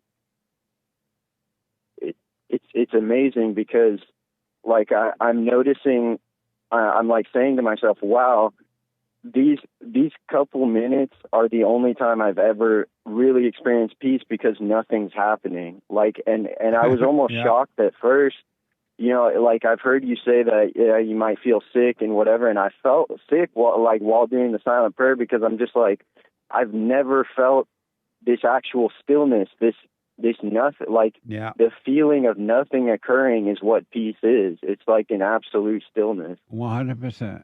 100%. And what's going to happen if you stay with it? You stay with the silent prayer. Most people don't with the silent. They stop being present. But if you stay with it, you're going to return back to the real you. You're going to overcome this false you, and the real you will appear. And you're going to always have perfect peace. It won't matter what's happening in the world out there with your friends, family, your enemies, or anything. It will not bother you. Inwardly, you will have perfect peace. Nothing will matter. And your life will work by itself. Your relationships will work by itself. And you will not have anything to do with it. You will just live. And God created you to live. He didn't create you to take over. He created you to let him control you with perfect love. Right. It makes total sense, because every second that you're thinking, whenever you're alive, if you're either thinking, if you're in anxiety or depression, you're not in the present moment. Right. You're in thoughts. You're in a fake imaginary world. So you're missing out on the present moment. Absolutely. You were created to live 100% a no-thinking life. You want to live by observation. You don't want to live by thinking. You can't live. That's not a life. Amazing. Okay, well, Jesse, I have to express the ultimate gratitude for, I understand that these aren't your thoughts. This is, God communicating through you, and you're communicating the truth. And so some of us are able to hear the truth and, act on it. So I have ultimate gratitude for what you're doing, Jesse. Stay with it. Stay with it. Stay with it. You forgave your mother? I did forgive my mother. I did it several months ago. Okay. When I first started listening to you, I went to my mother and I forgave her, and it's been amazing. I know you said that it was going to be amazing, but truly it's been radically amazing. I could not, I almost can't put into words the return to the Father and the experience that is. Hello? Oh, yes, sir. Oh, okay. What human beings don't know, and some are starting to see now, men and women around the world, the number one greatest thing you can do for yourself is to forgive. Once you forgive, really realize you're wrong for being angry, you can only have perfect peace. Really, it just gets better and better. So right on, man. And you stay with it, all right? Yes, sir. I will. After forgiving, it made me, for the first time in my life, stop blaming other people. Absolutely. And I truly looked at myself and understood that I am an evil person. I have no right to be angry at my mother. That's right. Absolutely, man. That's deep. Well, you stay with it, stay with it, stay with it. You're absolutely right. Oh, and I guess I have one more thing is, hey, since I forgave her, now she's just been nagging me. I don't know, she even tried to show up at my house because, I noticed that she tries to guilt trip me into, interacting with her and things like that now. She even showed up at my house last weekend. I just didn't open the door. I didn't open the gate. Nothing. Well, here's what you do. If she does it again, you let her know, I never do this again, mother. If you do, you're barred from my life. I have nothing to do with you. She's disrespecting you. She's imposed her will on you. She's trying to get control of you again. Don't be angry, but don't tolerate that at all. Zero. Amazing. And just be straight up about it. Because you have no obligation to your mother at all. Zero. Amazing. This is amazing, Jesse. I'm so glad I got to communicate with you and express the gratitude, Jesse. I got to get to class. I got to get to work. You stay with it. I got to let you go, Jesse, but I appreciate you so much and your team. Right on. Stay with it. Stay with it. Stay with it. All right. Yes, sir. All right. And when men return to their natural state of being, all men, no matter what your title is, all men must respond to the return to their natural state of being if they want to be free. There's no way they would tolerate mess like this. Watch this from Essence. So Zaya Wade is leaving high school, and his father, Dwyane Wade, couldn't be prouder. Before he crosses the stage in a few months, the 17-year-old took single pictures, which he posted on his Instagram page. And here's an image of his Instagram page. Correct. We're looking at the first one here. Zaya Wade, grown up. I remember. That's a guy? That's the same Zaya Wade we saw growing up in those, because we've seen him in the news. That's a guy, though? That's a boy. Oh, that's that black. Dwyane Wade, the basketball player. Basketball player's son, huh? Mm-hmm. With the I Gabrielle remember, Union. yeah. And that's what he look like now? It says senior pics. Try not to cry, Dad. And it says Zaya Wade, the name of the account. Zaya Wade. And this is that second picture here. What happened? It says Dwyane, it looks like a comment from the father, Dwyane Wade, that says, just proud that I get to see this day. Heart face emoji. So he's like gone all girl? Cool. Last I remember, they were saying they were trans or something like that. His father is married to that female Gabrielle, right? Correct. Gabrielle Union. Gabrielle Union. What the? Which is not the actual mother of some or one of Dwyane Wade's kids. I remember that it was reported from Brave, I believe, that Gabrielle Union used to take this boy to gay parade and things like that when he was little. Mm. And she was his stepmother, I believe, not even the real mother. What happened to this man, this boy, daddy? He allowed this to happen. Right, that was.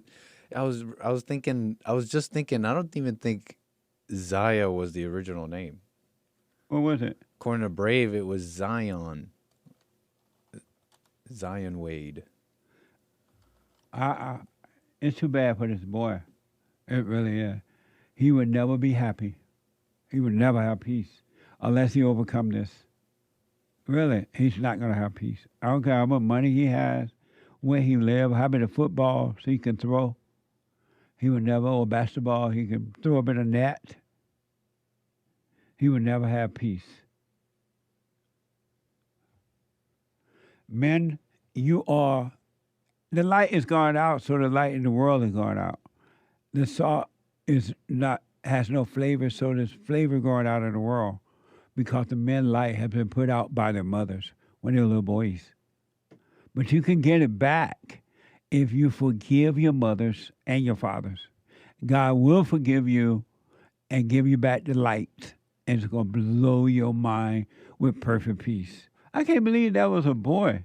That looked just like a girl, a black girl. What the?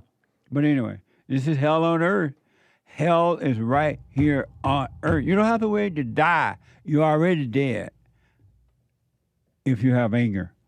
If you have anger, you're afraid, you have fear, you're desperate, and you cry at night. Here is one female. I don't think she ever heard about the Bible Thumper Thursday thing yet. Because if anyone needed solitude, it would be this female. NBC News has reported a New Jersey woman is accused of going on dating app. You ever got on dating app, Anchor Baby? Nope. You never went on a dating app. I actually never used these dating apps. Are you serious? Straight up. Nice. You never been without a girlfriend, all right? That's true. You never been without a girlfriend. I don't remember the last time. No, that's not true. I'm just messing around. I hope Alexa hear this. That's a joke. Unless you dating a slut maker. No. No, I'm Long playing. periods of time. What? Long periods of time of monkhood. But I don't know if it was self-imposed. It was just kind of like, that's how it was. Same thing goes with the dating app, maybe. Oh, the slut maker. NBC News 10. A New Jersey woman is accused of going on a dating app, Tinder. Love me Tinder, right? To hire someone to kill her ex-boyfriend, who is also a Philadelphia police officer. What the? And his teen daughter. Watch this.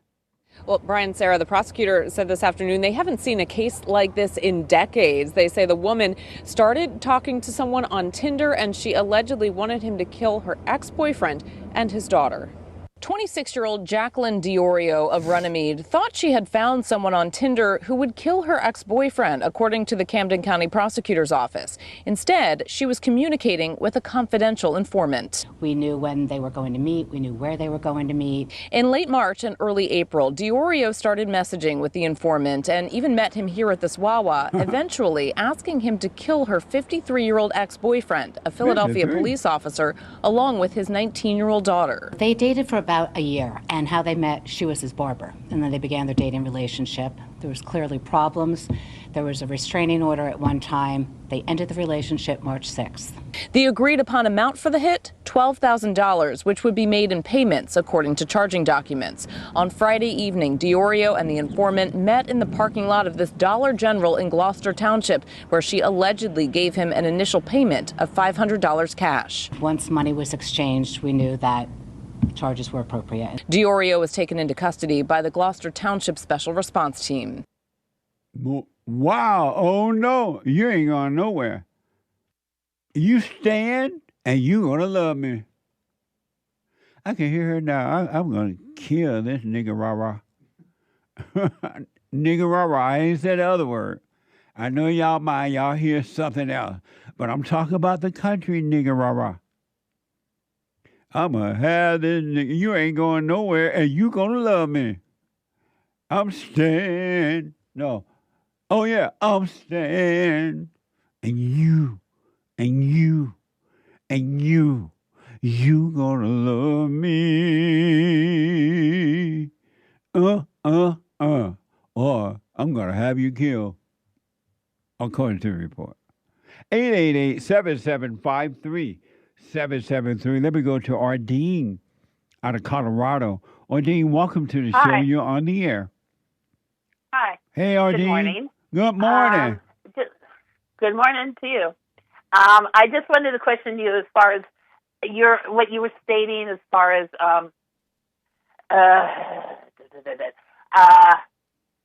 religion. As far as the doctrines involved with religion now anymore, they basically with some of the religions, it's been pretty toxic, and they've pulled away from the belief in God as much, and they're more into just the worldly needs of a group of people. Does it make sense to you at all? Yes. They pulled away from the basic. Overall, the simplicity of religion is very simple to me. You have one God, you believe in one God, that's it, over and done with. Life goes on. Yeah. But we've put our version of how we think other people need to believe in God, we put that into action, and we've made doctrines about it, hence why we have so many problems with religious conflicts between each other over the years, over the generations, because people have difference of opinions on how you should believe in God, correct? Well, what happens is when you say, I am a Christian, and then Allahu Akbar people say, I am a Muslim, and the Jews say, I am a Jew, or Judaism, or whatever religion, you put ownership on that. And the moment you identify with it, it become ownership, and now you're ready to fight for it. Yeah. And that's the problem. That's why I like, in the United States, that's why I fight for the First Amendment right totally, because we need to have total freedom from all religions. Religion, not believe in God. Religion.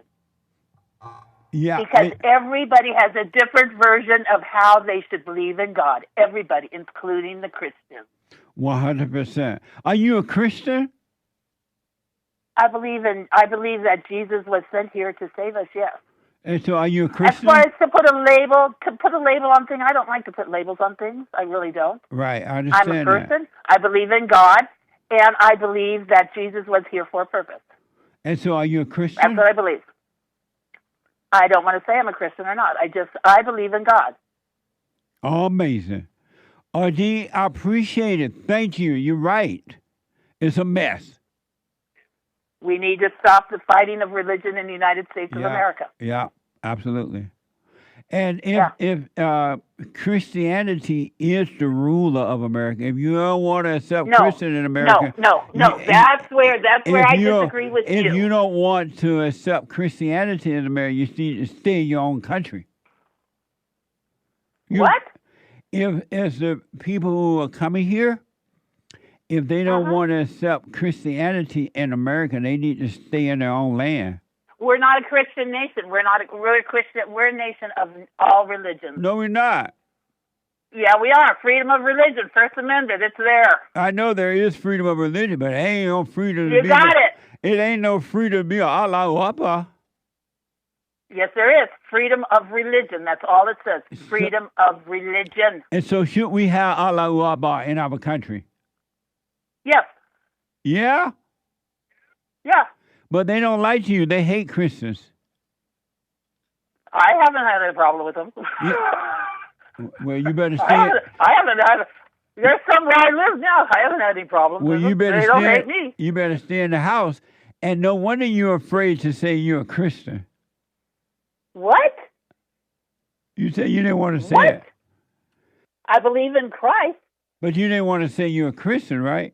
I don't believe in putting labels on things. I believe in it's called a wagon wheel belief in God, where all the religions basically believe in one God. And do you have Allahu Akbar living in your neighborhood? Yeah. You do?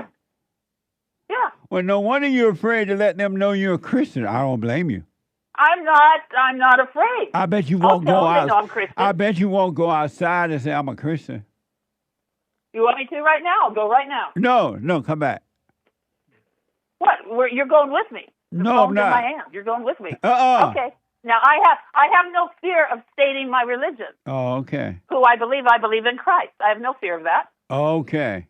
Where's there? Why do I have fear? Why would I have fear? Because the Allahu Akbar people live in your neighborhood and they hate the Christians. They believe that Christians and Jews are infidels and worthy of death. No, they don't. Yes, they do. No, they don't. Yes, no, they do. Don't. No, they don't. You've had people on your fallen state that that's untrue. That you doesn't read into it. mean- That's what religion is problem with. You read into certain things that you want to get out of it. Do That's they where say the problem that? lies, Do right they there. say that Christians and Jews are infidels? They've said it in the past one time, but it's not thought of. It's more on a. Arlene, put people to death. Ardene. I'm Ardene. Remember my name, okay? Remember my name. Ardene. Yeah. Do they say in the little Bible thing that Christians and Jews are infidels and worthy of death? No. Yes, they do. Not in the true believing. No, they don't. No, they don't. Yes, they do. Not in the true believing. No. You No. can bring things to an extreme. They said in their little you can Bible. bring to an extreme. They said in their Bible. Oh, God. Here we go again. You have your belief that you think. Now, that's theology. You think they think that. No, I read it in their little Bible. Yeah, right. You're full of it. Seriously. Full of what? Seriously, you know what? No, what? Poo-poo. What's I don't think I could say the S word. I don't know. Maybe on YouTube. I don't know, but I know Yeah, what you're no, on. you can't say it. We have children listening, Ardene. Ardene, I got to you run. have Thank children you. listening. With your topics, you have children listening? Right. Yeah, children. That's wrong. No, they learn from this. No, that's wrong. The No, children, that's wrong. What you're saying on the film, on radio, or whatever, the stream, is wrong for children to hear, and that's Like horrifies what? me that Like you what? want that. Like what? When you talk about transsexuals the way you do, when you harp on it the way you do, I'll harp on anything you're but the way truth. out and no, you're far from the truth on a lot of stuff. Gotta go. Talk to you later. Bye. What the? Let me go quickly to Ryan, our first-time call out of Austin, Texas. Ryan, welcome to the show. You're on the air. Thanks so much for having me. I'm taking my now, sir. Can you hear me well? You're doing what? You see? Can you hear me well, sir? Yes. Yes, I Thank you can. so much for having me. It's truly an honor, Jesse. Thank you. First off, I wanted to thank you for all the work you do. Just to be honest, sir, I've lived a large part of my adult life thinking that I myself was a racist, and you helped me realize that I'm not. Yeah.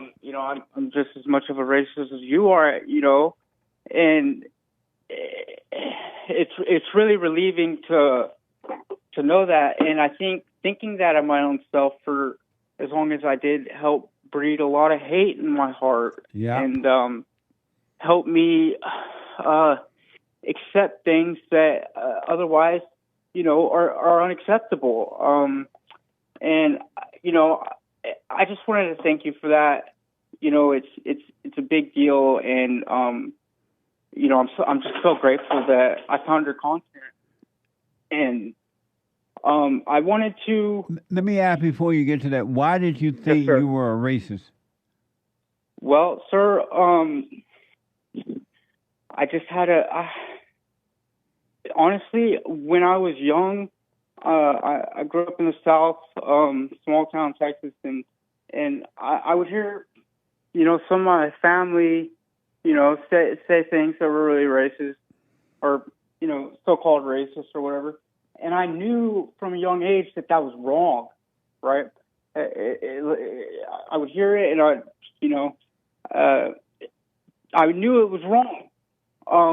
Growing up, I had a lot of turmoil when I was younger, and I ended up in like a school for kids that were bad, and I was one of the only white kids there.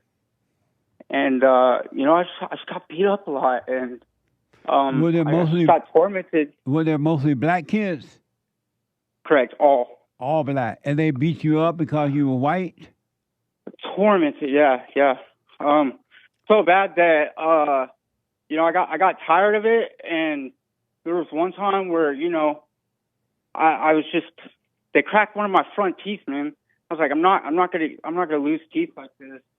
And that day that when it came time to get to fighting, I said, all right, I'm gonna fight. And then as soon as they start jumping me, I'm gonna stab one of them with this pencil. And that's what happened. Thank God that it didn't get too bad. I just kind of poked him in the hand. It hit an artery and blood went everywhere. And so everybody backed off, pretty quick. But from there, I went to incarceration to where, I was definitely the only white kid. Why didn't your parents take you out of that? I understand what I'm about to say, but it's crazy to me that white parents will put their white children in an all black anything, knowing that they're going to be attacked by the blacks. Why didn't your parents take you out of that school? So my mother was incarcerated when I was 6, and I wanted to ask you about my mother. I'll get to that. She was incarcerated for cooking meth, and she got a pretty harsh sentence. She got 10 years when I was 6. My mother turned me against my father, of course, and my dad attempted to intervene, and he wasn't able. I was hell on earth, and I would tear up his house, tear up his cars, curse his wife. It's just, he tried. Maybe he could have tried harder. I don't blame him for it though. Yeah. I used to, but I don't. I don't anymore. Nice. I'm an amazing father. I held resentment for him for a long time, but my dad did the best he could, and he rocks. My dad, we have an amazing relationship right now, and I wouldn't have it any other way. How old are you now? 29, sir. Oh, okay. Go ahead. And so, I moved around a lot when I was young. I never really stayed anywhere for more than a year, maybe two. Eventually, when I was 13, I landed with my grandmother, bless her heart, and she did what she could, but I was hell to pay. I made it hard on everybody around. I had a chip on my shoulder, and by the time I was 14, I was done. I was done getting beat up at school. I was done getting incarcerated, and I had an ankle monitor at the time. I cut it off and I left. I just left, and I just left. I wasn't having it no more. I had a view of what being quote unquote on the run was, and what I thought it was going to be. I was homeless. That's what it was. And I didn't think, I was homeless, right? So,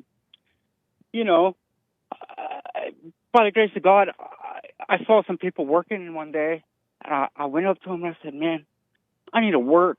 And I'm young, but I need to work. And he actually gave me a job. Nice. So, it was one of the best things. Jesse, I got to work. And I worked, 80-hour weeks up until the point to where, the law finally caught up with me.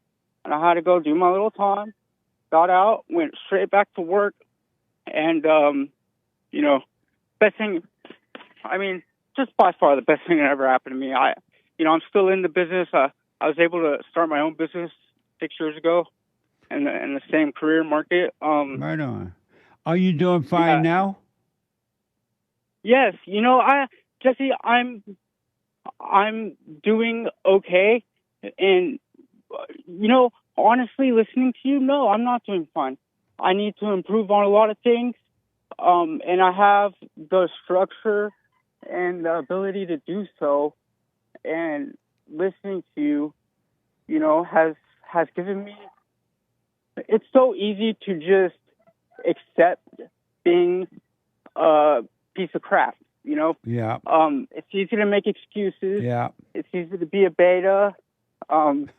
Yeah. Just because you make okay money doesn't mean you're not a beta. And it's just, it's just easy to get by and do the bare minimum. And that's kind of what I've been doing for a long time. And so, really, I listen to your content maybe a little bit too much all the time. And it's really, at first it kind of made me really sad, Jesse, because it just really opened my eyes to say, Ryan, like, what are you doing? A lot of these things that Jesse's saying. Yeah. And you just put it to the side and make excuses. And it's unacceptable, and I'm better than that. And realizing that, and just it just got me down for a little bit. And that's just, man, come on, grow up. You don't need to be down. You just quit being a piece of crap. Just do the right thing. Yeah. So because of time, you wanted to ask me about your mother? Correct. Okay. So I want to forgive my mother. She got out of prison. She did the same thing. She went right back, got out. Hell on earth just ruins everything for everybody. And the only relationship, I would try to see her, and then she wouldn't show up. She's always spun out. She lives like 6 hours away. I don't think I've seen her in a decade. Past, 2-3 times I drove there to try to see her. She told me she'd meet me at a restaurant, then not show up. I think the last time I went out there, she showed up, ordered food, and said she was going to go take a phone call and left. So she only ever calls me for money now. And hard to say no to Mama. Yeah. Do you give her money? Yes. Why? You know, not any. You know, I won't anymore. I made that decision, but up until recently, yes, it's because, you know, I just hate to think about my mother going without. And Right. Don't give her another dime. Yes, sir. Let her suffer. Because giving her the money, you're supporting her habits. Yes, sir. And that's not love. So do not give her another dime. And you tell her, no, I'm not giving you another dime. Don't call me about money ever, or I'm not going to talk to you. Yes, sir, Jesse. Yeah, don't give her a dime, man. You work on your life and leave your mama in her hell. Let her suffer. Yes, sir. What?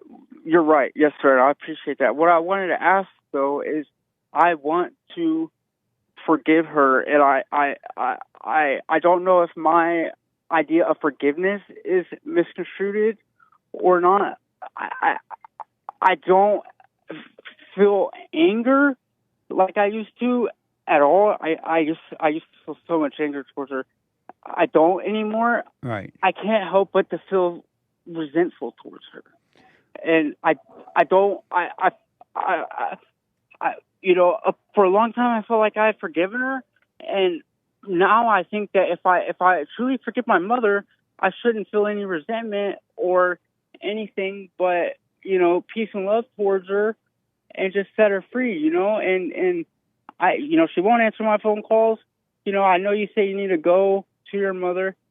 You know, I would have to pay her to come out of the woodwork if I drive down there to look at her and forgive her. And I'm struggling with it, Jesse, and I wanted your advice on that. Like, can you forgive somebody and feel resentful or upset at them still, but not, you know? Well, here's what I recommend because of time. You realize she cannot help herself. She has anger too. And that anger is driving her to do all the stuff that she's doing. She can't help herself. You know how when those black kids, you had to fight with the black kids in the school place? And it made you angry? And that anger drove you to fight in the wrong way? It's the same spirit that's in your mother. You got that spirit from her. She got it from her mother. So realize she could not help herself. That's why she's, according to you, using drugs and everything. She's driven by that anger. She has an emptiness. And the drug, she thinks, is helping her it is helping to cover up the pain, but it's not setting her free. So just forgive her. Be done with her. Don't call her anymore. Don't try to contact her. Do not give her money. Do the silent prayer. And when the thoughts come that you are angry, do not call them you. You're not the thoughts, and you're not the angry feeling. Stop identifying with it, and they will be taken away from you. So I am able to forgive her, and Yes. I'm not the anger that I feel. 100%. That's so amazing, Jesse. I've stayed up ever since I've been listening to your content. I stayed up, stared at the ceiling, and thought about this, and I've listened to you say it a million times. Yeah. No, so now that you realize you need to forgive her and you can't have the communication to do it, you're fine. You'll be fine. Just move on with your life. Work on do the silent prayer. Stay present. And I'm telling you, all of those other emotional thoughts and ideas will be taken away from you.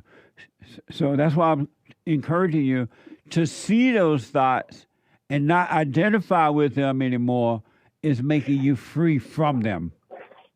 All right.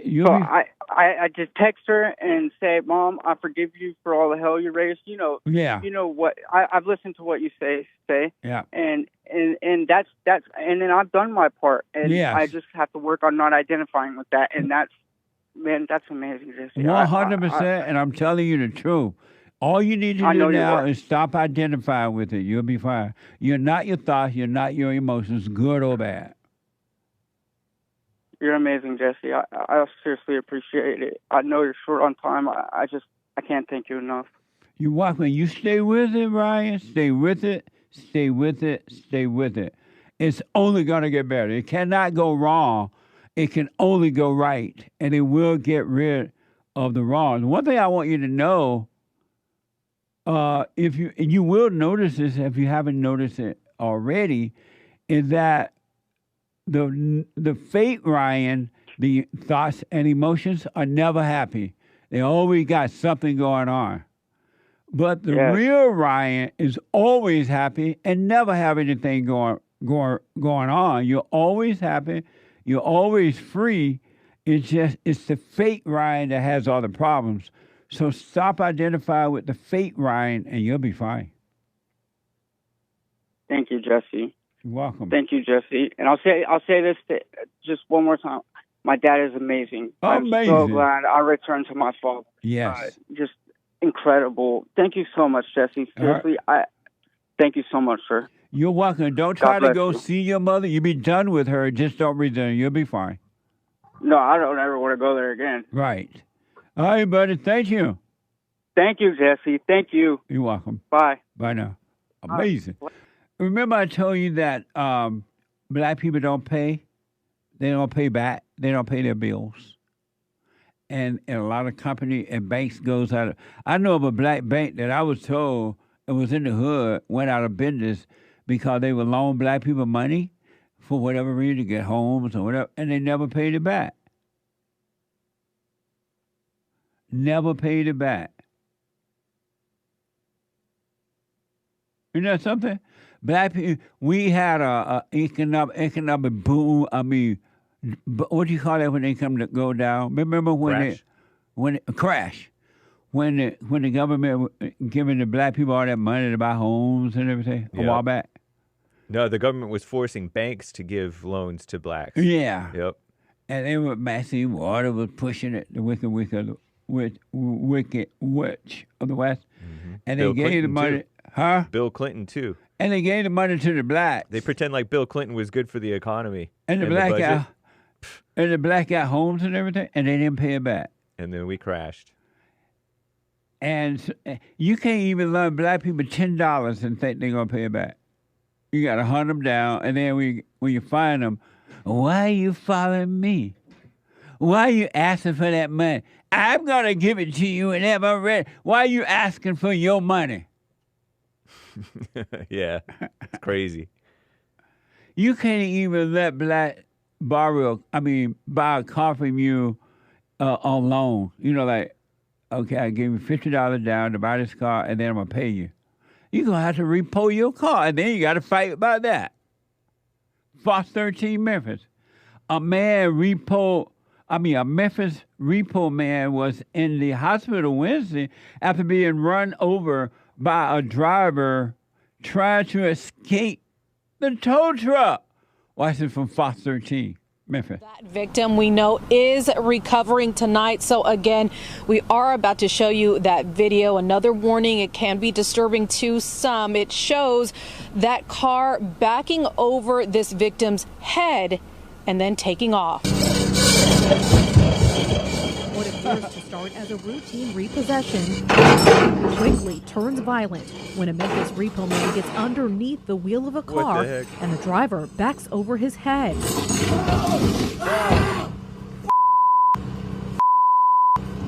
Oh my God! Watch again from the beginning as the tow truck driver grabs the chains to secure this red Ford Focus. A man runs behind him and hops into the driver's seat, turns on the ignition, and hits reverse. Memphis police say this unfolded just before 8 this morning here at the University Gardens Manor Apartments. As the victim screams in pain, a woman can be seen disregarding him, instead directing the driver how to escape. Blacks are a mess. Excellent. Black, excellent. But what in the world, why would that black tow truck driver saw the man coming? The black man running over there trying to get that car. You trying to take my car just because I haven't paid for it? What the? And he yet went under the wheel. Hey, what's wrong with him? I can see the ego now saying, hurry up, put the change under there. I mean, you don't know what he's getting in the car for. You don't think that because he's sitting right up against, he's backed into a space, and behind that space is the curb and the grass. So you don't expect him to maybe drive off necessarily. Well, the repo man knew he was there to repo the car. Right. Right. So maybe he's gonna get something out of this car. No, he was running too fast to get somebody. That's crazy, man. But the devil told his mind to him, get on out of that car anyway. Ain't no way I was going on that car. Consciously. Right. And somebody running to the car, and I'm the repo driver. A witness and that black woman up there, according to the report, she tried to show the man with the car how to get out of there. I can't believe that the news showed that on TV. Why? Because that's way too violent to show on TV. But how would you know if blacks are excellent if you don't show that? At least blur it. No, it's black excellent, buddy. You are white. You don't understand. True. Instead of you doing stuff like you build cities, you build rockets to the moon. They don't mind being gruesome. A witness in the scene said she sold the car to the woman who then stopped making payment, so she called a repo man to take it back. Watch this.